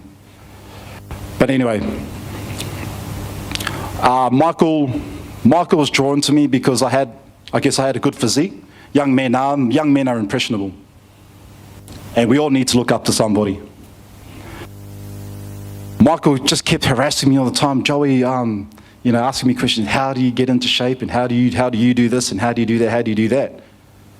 I wanted to test how keen he was, so I just kind of brushed him for 2 weeks on purpose, just to see, how strong his convictions really were. 2 weeks he kept hounding me. I said, okay, young man, I'm going to take you under my personal wing, and I'm going to show you what's worked for me. And I told him my story. So we got together. We worked with each other for about 6 weeks. After that 6 weeks, he checked himself out of the program. I was a little bit worried when he did that, but I could see he'd come a long way in that 6 weeks. A little bit worried, but not. I thought it was a good decision and a brave decision for him to make. He came out. He got himself a job on the banana farm in Mareeba. Got himself a place at the Gateway first. Hasn't looked back since. Killing it. And as I said, that story's on my YouTube page, so he hasn't gone down that track again. Yes, sometimes he goes out and has a drink with the lads, but I think that's much better than doing what he was doing before. But he's a totally different person now. So that's just one of my testimonies on one person by being able to help through health and fitness. Anyway, moving along after that, I eventually got fired from Shanty Creek. That was because I didn't see eye to eye with the new coordinator out there. She didn't believe like I believed in the health program. But that was cool, because then that's when I came up with my plan. Because I had no job, I had to. So I kind of as soon as I got fired, I went home and had a bit of a vision. And the vision was, okay, how am I going to help myself and help others? Do what Dwayne said. Okay, well, we've worked on the body, now what? Hey, let's try to compete. If I can compete and grow my profile through competing, more people will notice me, and then I'll be able to inspire people to live a healthy lifestyle. And maybe that will help change some people's lives out there. So I said, okay, cool. Also, one thing I figured out really quick was you have to build, in terms of the physique, you have to build a physique that is acceptable and that is marketable to most people. So if you look at like a true bodybuilder who's big, he's massive, he's just veiny, and et cetera, it's quite off-putting to a lot of people. A lot of people find that offensive. So I knew straight away, okay, probably the best type of physique to build is one that's more aesthetic, one that's more pleasing on the eye, and that way, you know, any man on the street can relate to it and admire it at the same time. So that's one thing I had to do. Two, I also knew that I had to get some major sponsors on board behind me, because that way you can use them as a platform, to get your message out there. Because I didn't have much of a platform, but they do. So it's leveraging everyone else's powers to your advantage. So I knew, okay, I'm going to have to do that as well. But the first thing is, okay, let's get into competing. So I got fired just after Christmas. February, I decided I was going to compete. But I remember just before I got fired, I was sitting in the office at Shanty Creek with Les Strickland, who's one of our co-workers. And I said to him, hey Les, I'm going to compete. He goes, oh yeah, and what? I said, in bodybuilding or physique. He goes, oh yeah? And I said to him, I'm going to make the Australian team and I'm going to go to Mr. Universe. He just looked at me and went, straight back to work. But I expected that reaction. I reminded him the other day of this, actually. So the first competition I did was at the ICN Tropics Far North Queensland Championships, which was in April 2016. That was my first competition. I went in the physique division because that's where it's more that aesthetic look they were looking for. So I went into that there. I was a bit big at the time before prepping for that show, so I stripped 14 kilos off my frame. In person, I looked very, very small. But on the stage, it just looked bang, like pop. So get to the competition, get up there, rocked it, I was happy with what I did. And then the judges call out the placings and they say, Joey, look, we've had to mark you down, we've had to strip your points off you because you're too muscular. I was like, what? Yep. So they ended up giving me second place. I was quite filthy with that. Wasn't happy. But that's okay. I took that in my stride and I thought, okay, well, if I'm too muscular for this division, for this federation, I better find one that's going to accept me. So I started doing some more homework and I found there was a federation called WBFF, World Beauty Fitness Federation. They're a massive federation throughout the whole world. They're huge. But the best thing about them is they've got an awesome platform for promoting their athletes. They get right behind them. They've got so many followers, etc., etc. And they had a division called Muscle Model, or Classic Physique, which is kind of between a bodybuilder and a fitness model, which suits me. So you're still quite big, but you're still aesthetically pleasing as well to the eye. So I knew it was very, very big. They only held that once a year, and that was a national title at the Gold Coast at the casino. So it was a large venue. There was also, not only was I up against the best in the country, there was quite a big international field there at the time. And just take in mind, it was only my second competition. You know, a lot of people would have done 10, 15 comps before they would have even thought about going in there. I've just jumped straight out of one, gone straight into there and backed myself. Almost took it. Almost snatched it. Got up there, took second place. Wasn't happy with the result, because I always just aim for first. But looking back, you know, that was an awesome achievement. It was really good. So I thought, okay, awesome. 2017 is going to be an awesome year. It's going to be my year, because the guy that finished first, he went to America and won his pro card. And there's a lot of politics in the WBFF. Not only do you have to be marketable and have the right physique, I didn't know that you had to have a great Instagram following. because they're after the most marketable athlete. I didn't know that. So that's something I learned. I learned a bit about politics from 2 divisions. So 2017, I started training, but I started getting sick a lot. I didn't know why when I was prepping for the shows for 2017. So later on, I found out I was allergic to brown rice. My stomach didn't like it, so I was having like constant diarrhea for like a week. And it was just like stripping a lot of muscle off. So 2017, I go to the WBFF again with high hopes. I took the judges' feedback, made the adjustments that I needed to with my physique. They were just minor, did exactly what they said, and I got blasted. I don't even think I finished top 10. No, I didn't. And that was pretty hard to take because how I came in was how I wanted to come in, if that makes sense. But I just ended up getting blasted on the day, so I was pretty down and out. Felt down and out, but I was very determined to bounce back. 2 days later, we're driving back from the Gold Coast, and I get a phone call from Oscar Sarkins. Oscar Sarkins is a bodybuilding coach from Russia, and he used to run an institute, one of the institutes over there. He'd moved to Australia, and he's trained all the best champions in the world, the very, very best. He rings me, well, he Facebooked me first 2 days later and asked me if he could call me. I said, yeah. So we're coming back from Rockhampton, and Oscar goes, I saw your show from the WBFF. I thought you're amazing. Your presentation was amazing. Your look was amazing. Mate, I'd love to have you in our federation. And I'd already been studying up about WFF anyway. And he said, also, I'm the Australian coach, and we have the Mr. Universe titles in Singapore coming up next year. I said, sure, mate, that's all you had to say. I'm there. I'm coming over. So the game plan was from October to July was going to be the Mr. Universe titles. I actually wanted to do a show in New Zealand and Melbourne before heading over there, but he said no. He said, we have the Southern Hemisphere Championships, which is also the qualifier to go to the Mr. Universe titles. So I said, okay, cool. So from October to June, I prepped for the Southern Hemisphere titles.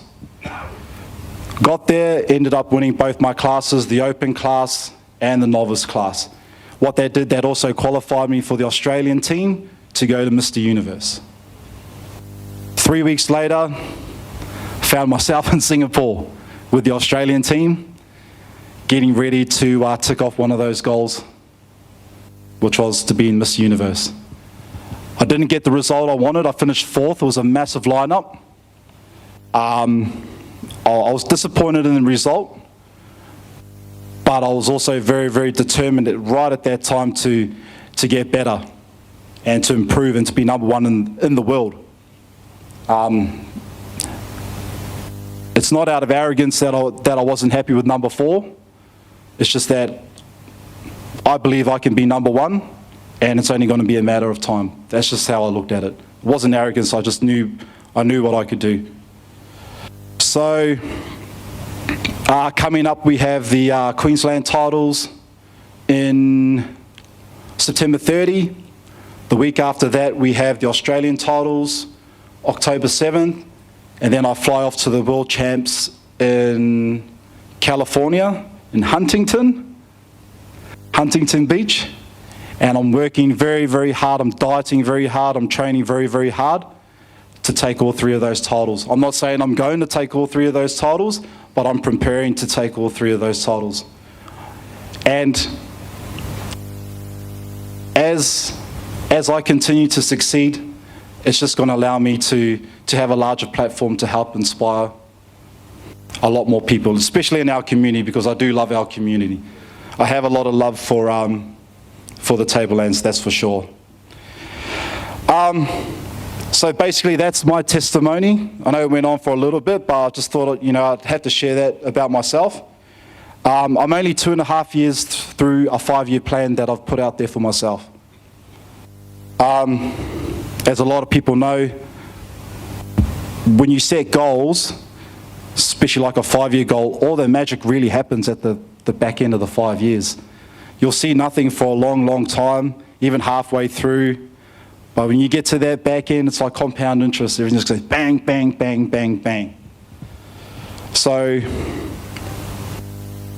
competing is, as I said, I'm using that to help others, but it's also going to give me a platform to move on to my next goals after I finish competing. I want to be an actor. I'll put it out there now.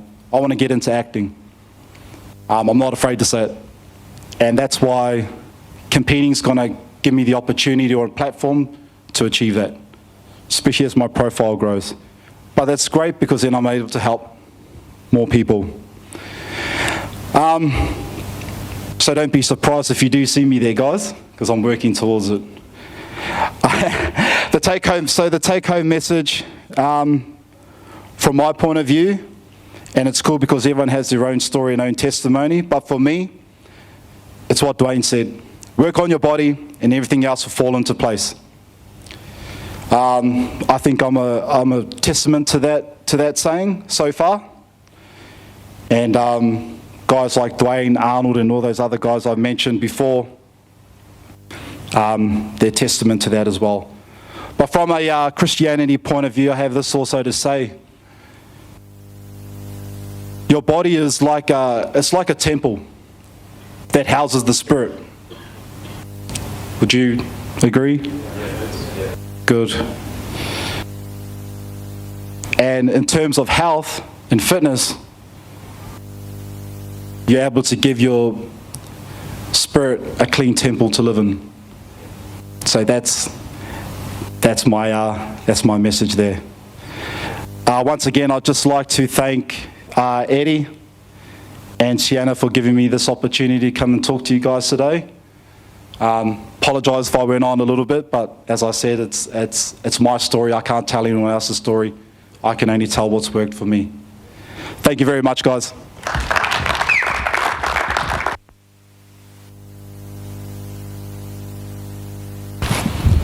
Thanks, Joey. Thank you, sir. Yeah, look, I used to do a bit of, lifting weights and whatever. I know Steve over here does a bit of that himself, and Steve Johnson here does a bit of that as well too. So, but look, as I said before, Joey's another hope dealer in his own special way, and I guess the thing for me, if I can add, with I know for myself when I was doing weights and so forth, because I can say without bragging that I was fairly strong for my size, but it allowed me to see that if you put effort into something, you could see that visible result. But the other thing that you've identified for me in what you've said is that also has an effect on your mental state. And as we've heard with the other couple of speakers here today, that mental state has a big impact on the way that we live our lives and speak and relationships and so forth. So, mate, you're certainly a great inspiration. It's been a pleasure to have you here. And, if you hope you're going to stick around so some of the guys can have a yap to you. I'm just going to put this down. So being that, Henery, I mentioned about the big guys and so forth, Joey also mentioned about size, so I'm hoping that I've picked shirts of the right size, but so, yeah, Joey, there's another, I think it's a double XL, I think, from what... Eddie, I asked for extra small. I think I got it wrong then. And mate, as I said, there's a Lifeblood Hope Dealer cap for you as well. Beautiful. So, I like that at the back. Yeah, mate. Well, like I said the other day, you sort of showed me that it's worthwhile having something on the back to show. Can't have that in front of you. Got to see your face as well. So does anyone have a question for Joey at all? Nobody? No one wants to know about fitness or getting healthy, eating maybe a bit better? I know my wife is a fitness coach, so she sort of has influenced us, myself anyway. I don't know what she's done for you while you've been staying here, Steve. But A lot of cookies. But yeah, look, all right. Well, no, look, thank you very much, Joey, for coming along and sharing your story. I'm looking forward to building that relationship with you and hoping we can do some more of this. Yeah, so am I. So thank you very much. Thank you, Eddie. Cheers. Enjoy the afternoon. See you. Righto. So we're going to move straight into having Steve Johnson come over and have a yap. I'll just give you a bit of a brief on Steve. He's taller than me, which probably isn't hard, but you want to do that? All right, I'll let you do it. Saves me yapping. All right, so here's Steve Johnson. Hi there. If you ever want to feel self-conscious, follow a Mr. Universe. Joey, just come back up here real quick. I want to get my picture taken with you, all right? Eddie. You actually want to get along with Eddie? No. Sam. Hold on, Eddie. You take this, all right? Oh, why don't you take this? Hold on. We've got a pose here, all right? How do you do this? Which one? How do you want to do it? No. You hold it like this, and then you push the screen. Push the screen? Yeah. Yeah. All right. Is that okay? Oh. Well. There we go.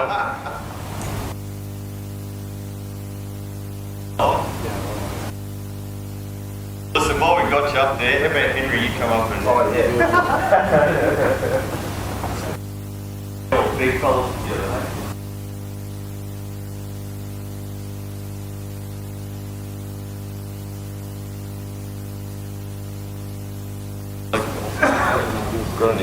Thanks, Joey. Thank you, Steve.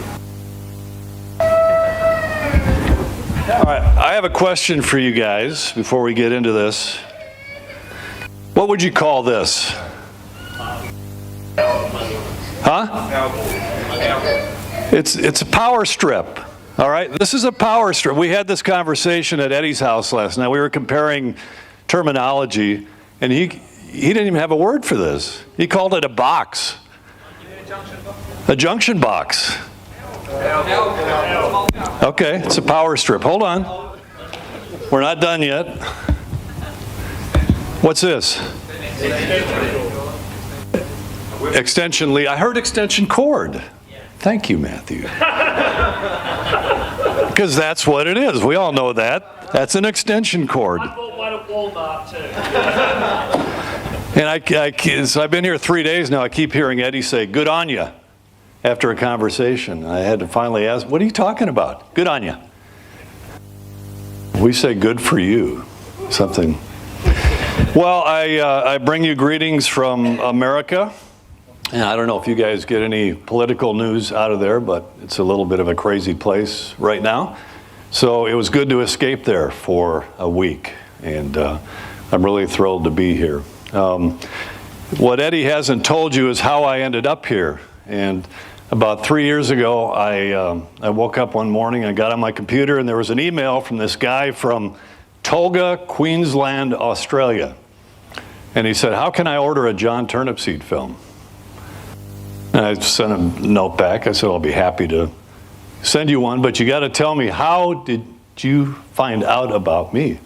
And so he sent back, he goes, "Well, I'm a corrections officer at a local prison.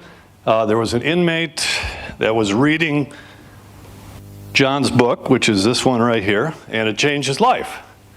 And so Eddie found my contact information in the book, I believe, right? And so that started this relationship, and we started Skyping and talking, and then Scott got involved. And so anyway, so here I am, and thrilled to be here. Now, Sienna, we have some slides and videos to show here, so let me, well, first of all, it's summer where I live in Minnesota, but it's not always summer. So that is my house about 3 months ago, and that's what it looks like about 4 months out of the year. So next picture, let me introduce you to my family. So that's my gang right there. I have 4 adult kids, 2 grandkids, and And a wife. Oh, that's right. That's the other person that's in the picture there. Thank you. Thanks for filling in the blanks. That's my wife, Jennifer. Wait. What was that? So like I said, it's summer in Minnesota, all right? So Minnesota is known as the land of 10,000 lakes. We had our high school reunion a couple of weeks ago, and the guys went for a swim.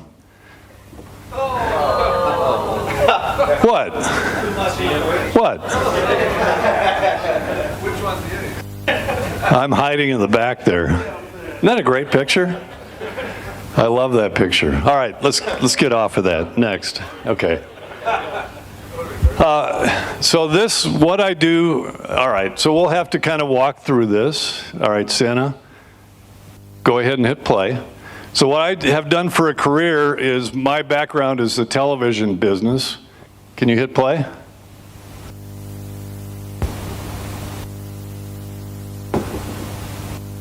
We're going to have some other videos here, so hopefully this will work. Is there a space bar? Peter, our regular guy, had to leave, so Sienna's filling. Anyway, so, all right, what I do for a living is I work in these production trucks, and I go to sporting events, and I get paid to do it. So I'm what's called a producer, and this is what I've worked in for the last 30 years of my life. So that bench right there, that's our graphics guys. Anything you read on the screen comes from them. This is our director. He's a guy that I've worked with for many, many years. He's kind of my directing partner. I'm videotaping this, that's why he's doing that. That's called a technical director. That guy pushes all the buttons. That's Steve. Yeah, a lot of buttons for him to push. They don't always go right. That's our associate director. She is talking to our network. And that's my position. That's where I've sat for the last 30 years.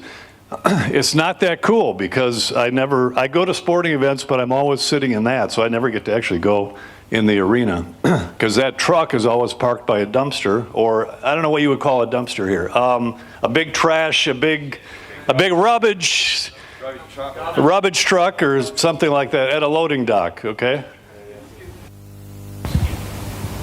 But 11 years ago, the direction of my life was changed. So you can go to the next one there, Sienna. Nope. Next slide, there you go. So that is the night that I met John Turnipseed, who you met a little bit earlier. That left arrow there, that's John around this campfire. He didn't want to be there, but his boss made him go. As you can see, he's the only black guy there. But his boss needed a little bit of diversity there, so he sent John and a few other people to this campfire. On the right side, you can't really see that, but that's me looking in. And I had never really met John at that point, but I heard John get up and tell his story. And me being the producer, I said, somebody's got to tell that story. So that night, or that week, we started a nonprofit video and film production company called Five Stone Media. And we were just going to do, you can go to the next slide. We were just going to do one film about John. Can you advance it? There we go. So the one film turned, you're doing great, all right? I think you have a future, Sienna. She's awesome. So we did one film about John Turnipseed, and that turned into be 2 films, and then 3 films, and then the book came along, and then we've developed this video curriculum you heard John talking about. And there's always been a why to what we do. We don't want to just entertain people. I'm not interested in that at all. So next slide. And Henery, was there anything else before that? Okay. I don't know what's going to be next, but just hold that right there, okay? So there's always a why. And Henery, you had some of these great stats this morning about children of the incarcerated, fatherless children. That's why we do this stuff. So we created this curriculum called Lifeblood, and I'm going to show you a little bit of it in just a second here. But John is the host, and we found 9 other stories just like John Turnipseed. So we take men through 9 steps of character building. So what does a real family look like? What does influence look like? What's good influence? What's bad influence in a life? What does power look like? Most of these guys don't know what real power is. What's loyalty? It's always been the gang loyalty, but what does real loyalty look like? So we've now created one for women too. So I want to show you a trailer of both the men and the women here. So hopefully this will work, if that's what's coming next. What's the next slide?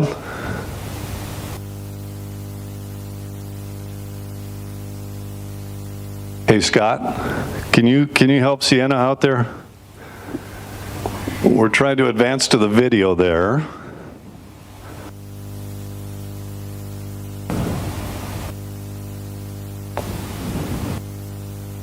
I'm confident. Okay, okay, go to the next one, and then now you can go to the next one. Now you can go to the next one, will be the video. There we go. Now we got to hear it.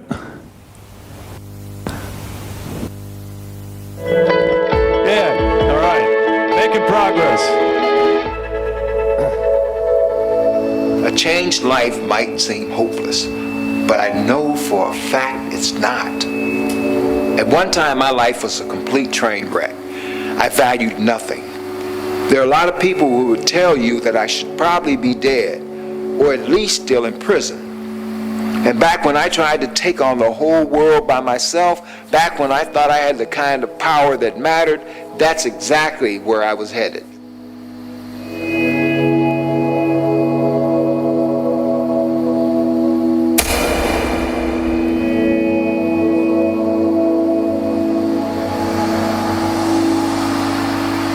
At the age of 8, my mom walked me down to the police station. She left me. I had lost hope. I'd given up. When you wake up in the same manure that you went to sleep in, you eventually become afraid to hope.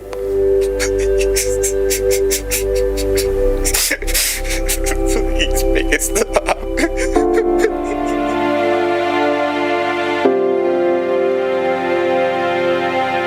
I guess it was part of God's plan to allow me to go that route. I think God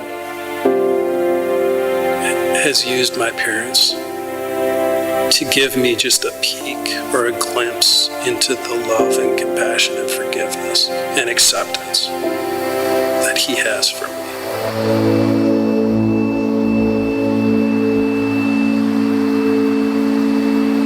Why would God even want to help me? I'm too low to the earth. You know, I did a lot of things, you know, and at the end of that class, Julie came up to me and she just wrapped her arms around me and hugged me and said, "Don't ever think like that. God loves you. He wants you."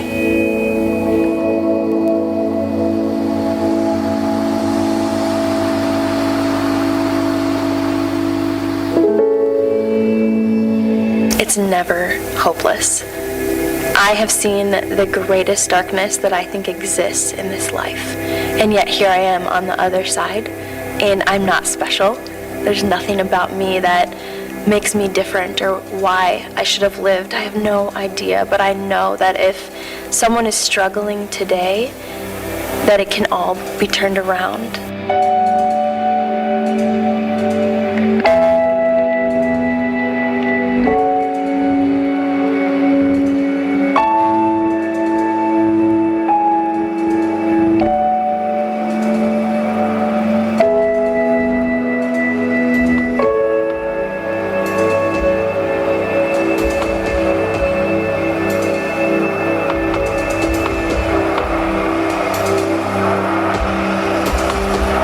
So when her dad began to touch me, I totally lost all sense of, number one, trust for anybody.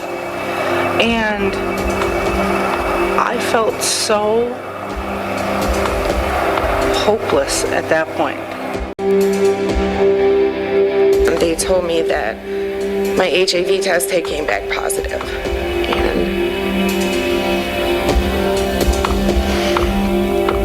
didn't even know that they had tested me for HIV. I was shocked. And immediately I thought of the child in my stomach and wondered what that meant. I can remember when I was pregnant and sitting at the crack house smoking, and my son or daughter would just be kicking so hard every crack hit I took. And I would ignore their cry for help. There is hope. There is life after prostitution. And if I could get through it, and if God could change my life around, me, hopeless drug addict, I mean, nobody wanted anything to do with me. And now, I'm a very valued employee. I'm the leader of my family. I mean, that was God. God did that. So and if He'll do it for me, He'll do it for you. I have a name, and my name is not a 6-digit number, you know, and knowing that you're worth more than that. You are worth more than that. We all are.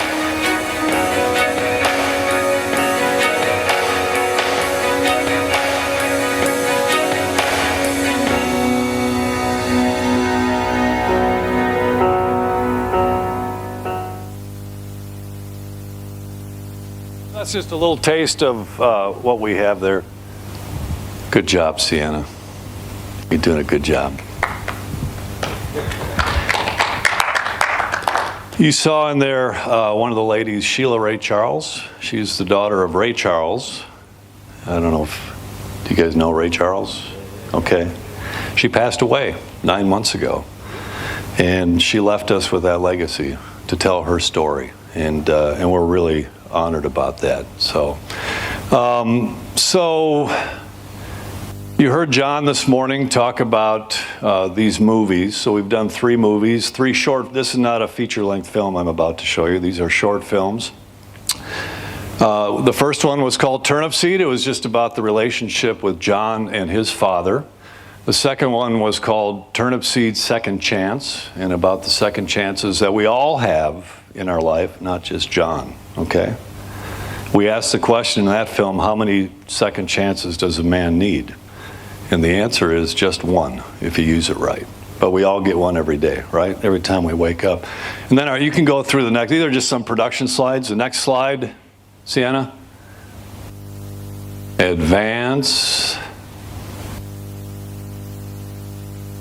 There's about 4 of these. Scott?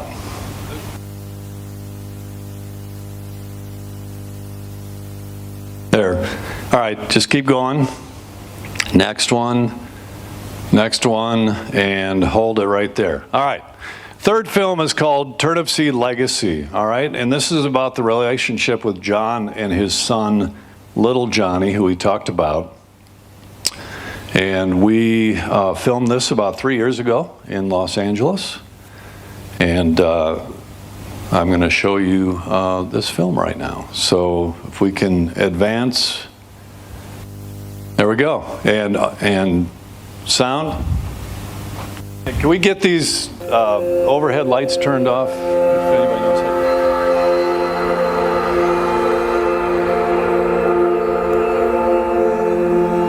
I was once feared in my city.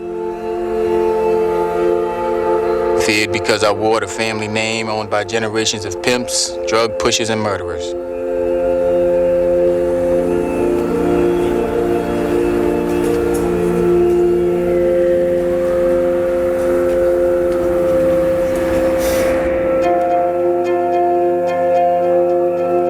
Accused of 50 felonies, convicted of 10.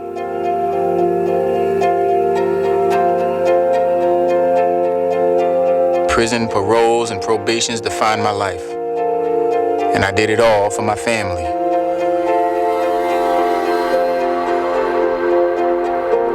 Someone once said, it's hard to clean the floor of a house that has no roof. Well, one day, a man took the time to show me how to build a roof over my head. And And once that happened, I was able to leave the outside for good.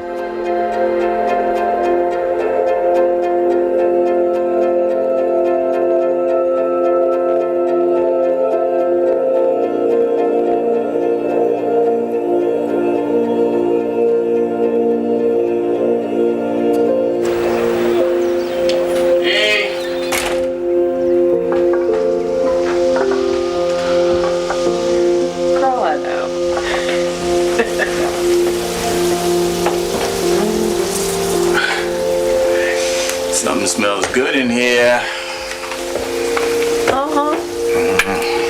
Looks good too. And I know it tastes good.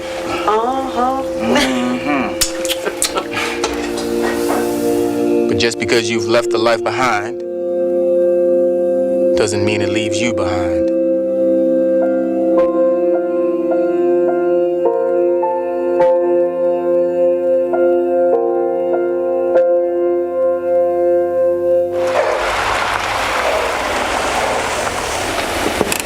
Hey, yo, it's my pop's neighborhood. Oh, yeah? Yeah, right around the corner. Want to stop by for a hug? Maybe you can read your story before bedtime. Hug me up, son.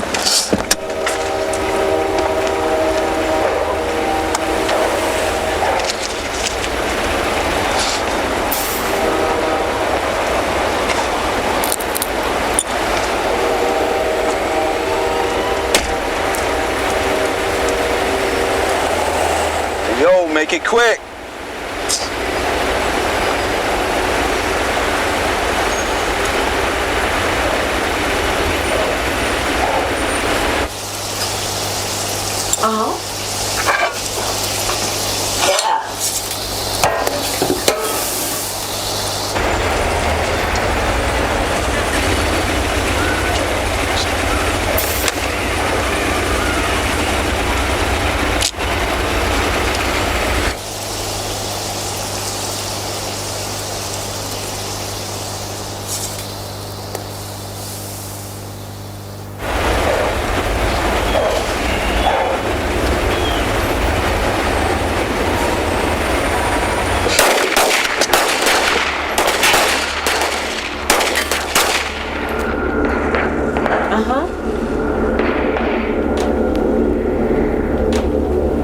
Yeah.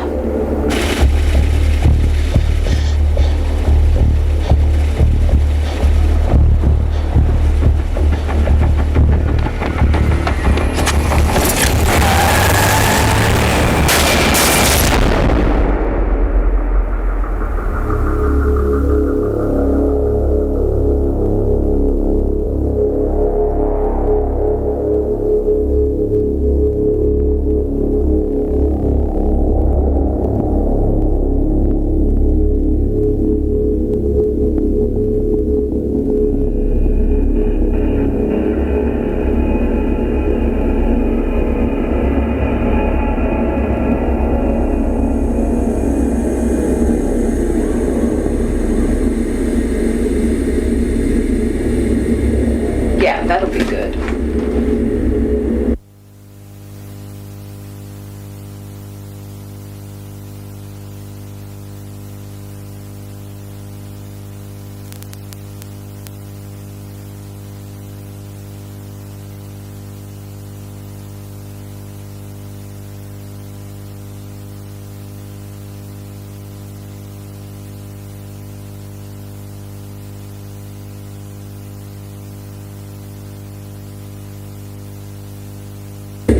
Yeah, that'll be good.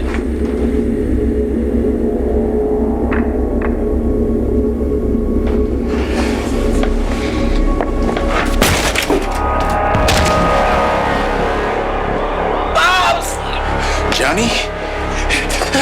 Johnny? Johnny? Don't move, don't move. What's happening? What's happening? Shut the door! What happened? Who did this to you? Don't call anybody. I can't do that, son. I gotta call someone. No. If I don't, you'll die. Come hold him.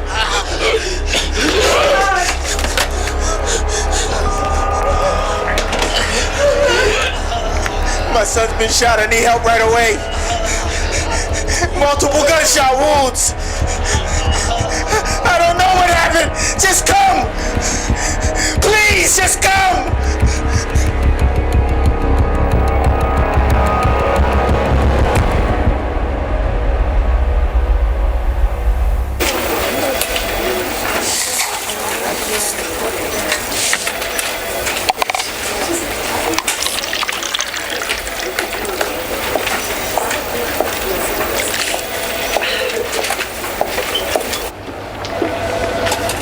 Thank you. Your son's lucky to be alive. John, we've been working with your family for a long time. This is bad, and they're gonna throw the book at him pretty hard. They want to make a deal. States? He turned state's evidence against the rest of your family, and they give him leniency. What's he say? Your son's not like you, John.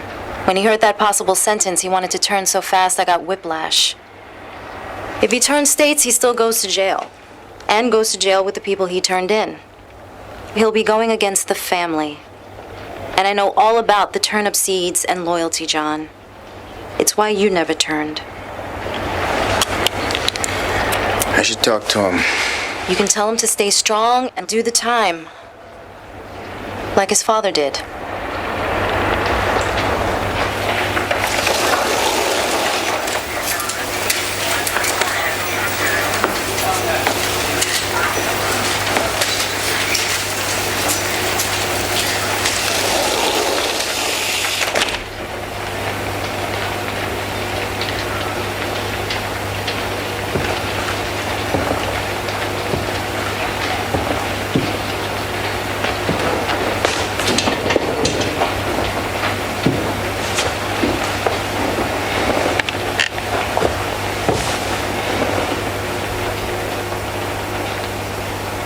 I ain't talking about this with you.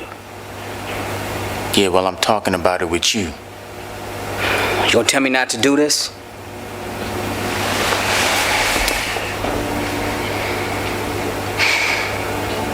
No.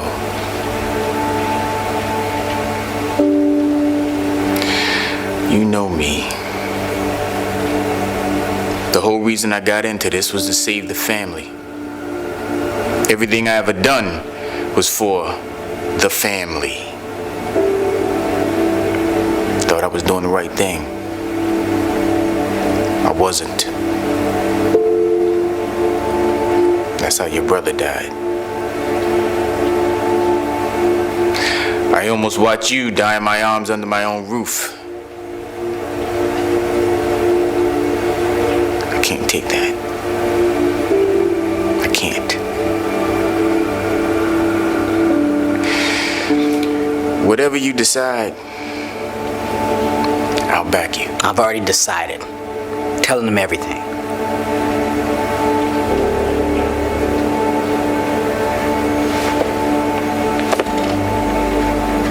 Then I guess that's the only way to save the family.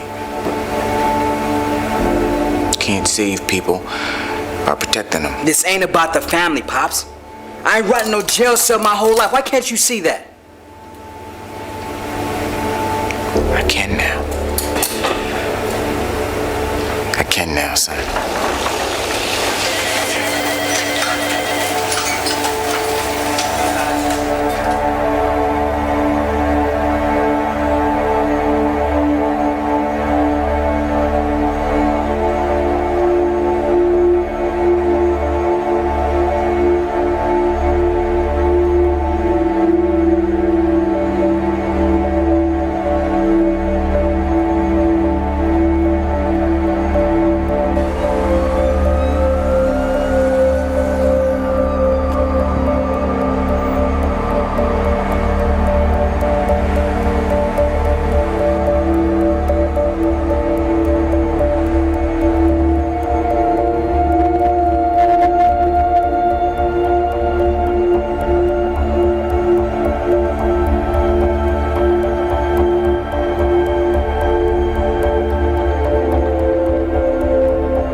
DA used the information little Johnny gave him to bring in 10 murderers, all of whom are now behind bars.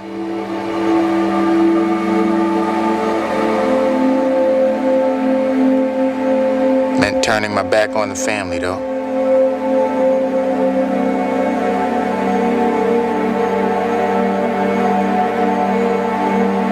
And that's a hell of a price to pay.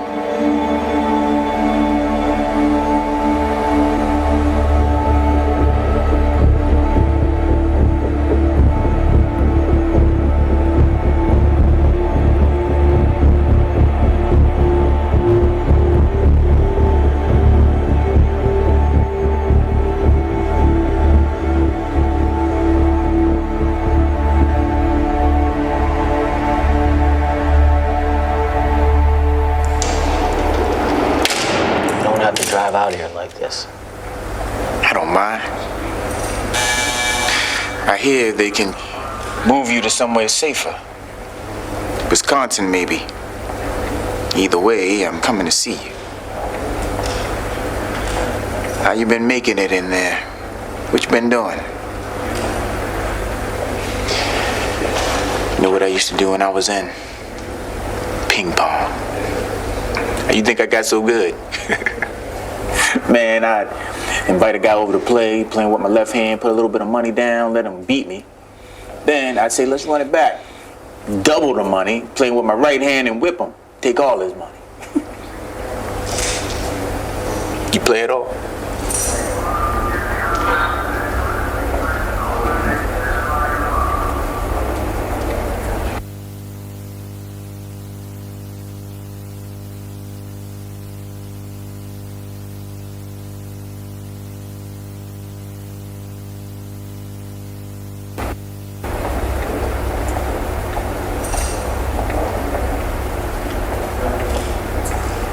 Mom tells me you've been going to a church group. Says you've been praying a lot. What you been talking to God about, son?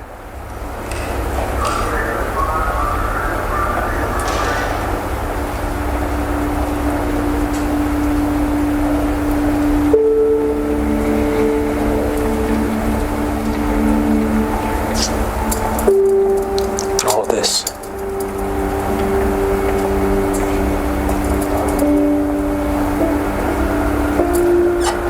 All this. I just want him to make it all stop. And he will, son. He will. All this is a part of it. You just have to accept it.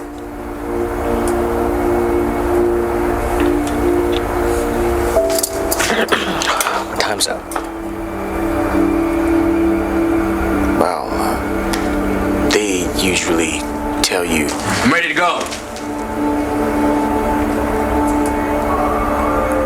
Okay.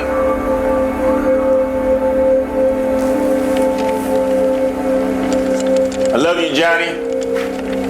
I see you next week.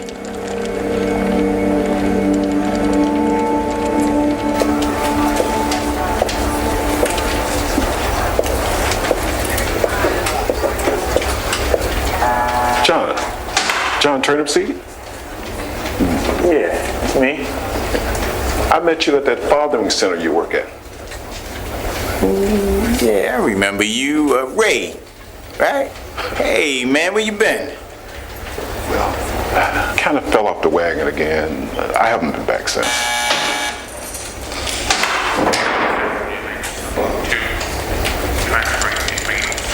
Well, you know what? You need to come back. Because you got a family down there, Ray. And you need to come back down on Thursday. Thursday? That's right. We'll be looking for you. All right? Okay. It's good to see you. Thursday. You got it. Okay. All right.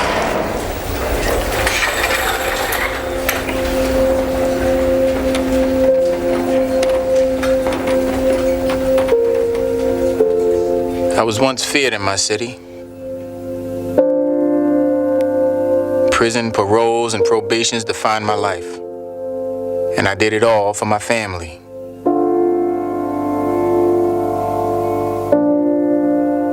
who is my family?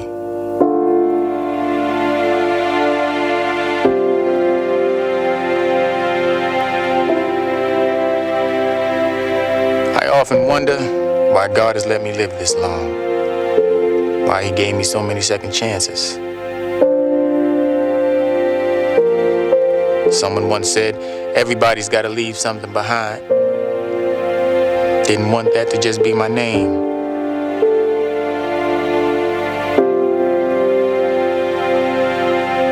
I guess God had a different plan for me, a new story for me to tell. And that story is my family. And my family is my legacy.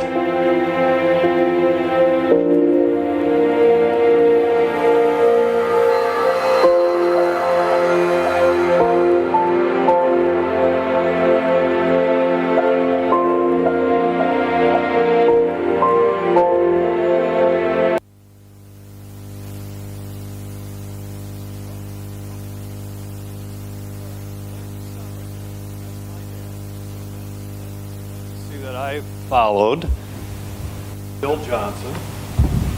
Is this on? There we go. That's Bill Johnson. He passed away 3 years ago, but he had 4 things that he lived his life by. If you want to go to the next one, you can do that, Sienna. Respect others, be kind, believe in something larger than yourself, and love sacrificially. So that's what I had to follow, and I was very fortunate to have that to follow. So I leave you with this question. We all have a legacy that we are going to leave behind. What do you want your legacy to be? And I thank you for putting up with me today. I appreciate that. By the way, John really wanted to be here in person. We tried, but your government would not allow a 50-time felon to enter your country. So there's hope for the future, though. So, Scott, I will turn this over to you. Thank you, guys. Appreciate it. Thanks so much, Steve. Really appreciate the relationship that we have with you guys. We really appreciate everything that you've done and the journey that we've been on together. We're just going to have some food now, but I just want to wrap up the day with this. We call this Man Up because we want to reclaim the statement. As Henery was saying earlier, only a man can tell another man to man up. Because if a mum does it or a wife does it, the bloke looks around and goes, what does that look like? How am I supposed to do that? What does that look like? And there's 4 things that I think I want you to take away from today. When we man up, we look up. What is happening around you? What is God saying to you? And what is God saying about you? And look up around you. If you have a family, how are your kids going? Are they okay? Are they doing well? Are they struggling? Do you know? If you're just at school, if you don't have a family, maybe you're here and you're at school, or you're younger than that. How are the people around you going? Is your life... Are you big enough? And I want you to, no, better than that. Affirmation, think about Henery. Do you know that you have what it takes to be a game changer?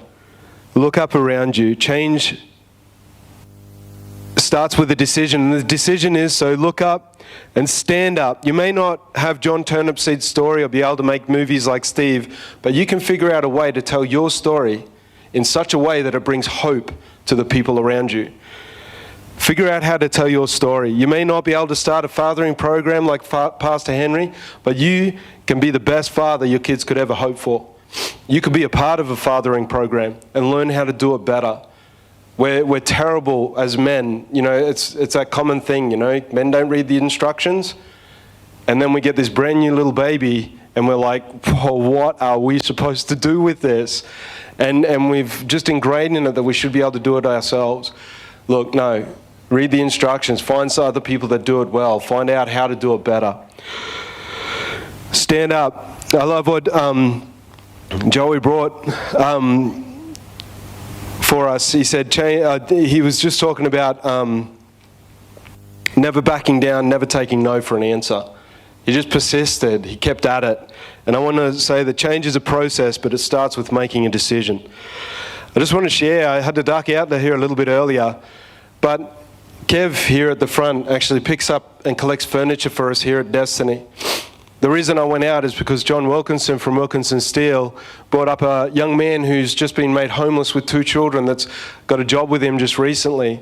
And because of his relationship with us and because of conversations we had, he's taken a risk with this young fella, and now he's ended up homeless because of the home situation he was in, ended up volatile, and he had to get out very quickly. And we were able, because Kev stepped up and made a decision to do something small and pick up furniture, we were just able to furnish his house, give those kids beds, give them a table to sit around, give them stuff to cook with. And he's just driven away from here with John and going, okay, my life is different now. My life changes from this day forward, and he's got people around him that are going to help him on that journey. But because Kev stepped up and did something small, we were able to provide that service. Maybe it's just affirming someone. Maybe it's just telling your kids, or even your wife, or even your friends at school. Who knows, at school, man, you just rag on one another. Like, that's what you do. You stand around in a circle, and it's whoever can pull the other guy down the best gets the biggest laugh. Change it up. Tell somebody, man, Jonah, today you got a great example of what it is to be affirmed and how that felt. Do that for somebody else. Affirm somebody. And lastly, raise up. So look up, stand up, step up, and raise up. I love what John said, and I'm going to leave you with this thought. If you're not mentoring or investing your life into another person, you're not doing your job as a man. You will get the ultimate value out of life, the ultimate meaning out of life is to see somebody else succeed because you spent and took the time, because you looked up, because you stepped up, and because you looked up, because you stood up, because you stepped up, you were able to raise up somebody else. So that's what it means for us to man up. Look up, stand up, step up, and raise up. Be encouraged as you go forward from this moment. I just believe that this was an incredible opportunity. Thank you for spending your Saturday with us. I am praying that this investment of your time today is going to bear fruit of being a better father and being a better man into your future. God bless you. Have an awesome time of fellowship and just getting around the food. Have a great feed. My wife made it. She's awesome. So enjoy your lunch, and thank you for everything. Thank you, Joey. Thank you, Steve. Thank you, Eddie. I just want to, where's Eddie? He's gone out. Anyway, make sure you tell Eddie you did a great job. Affirm him. All right. Pleasures.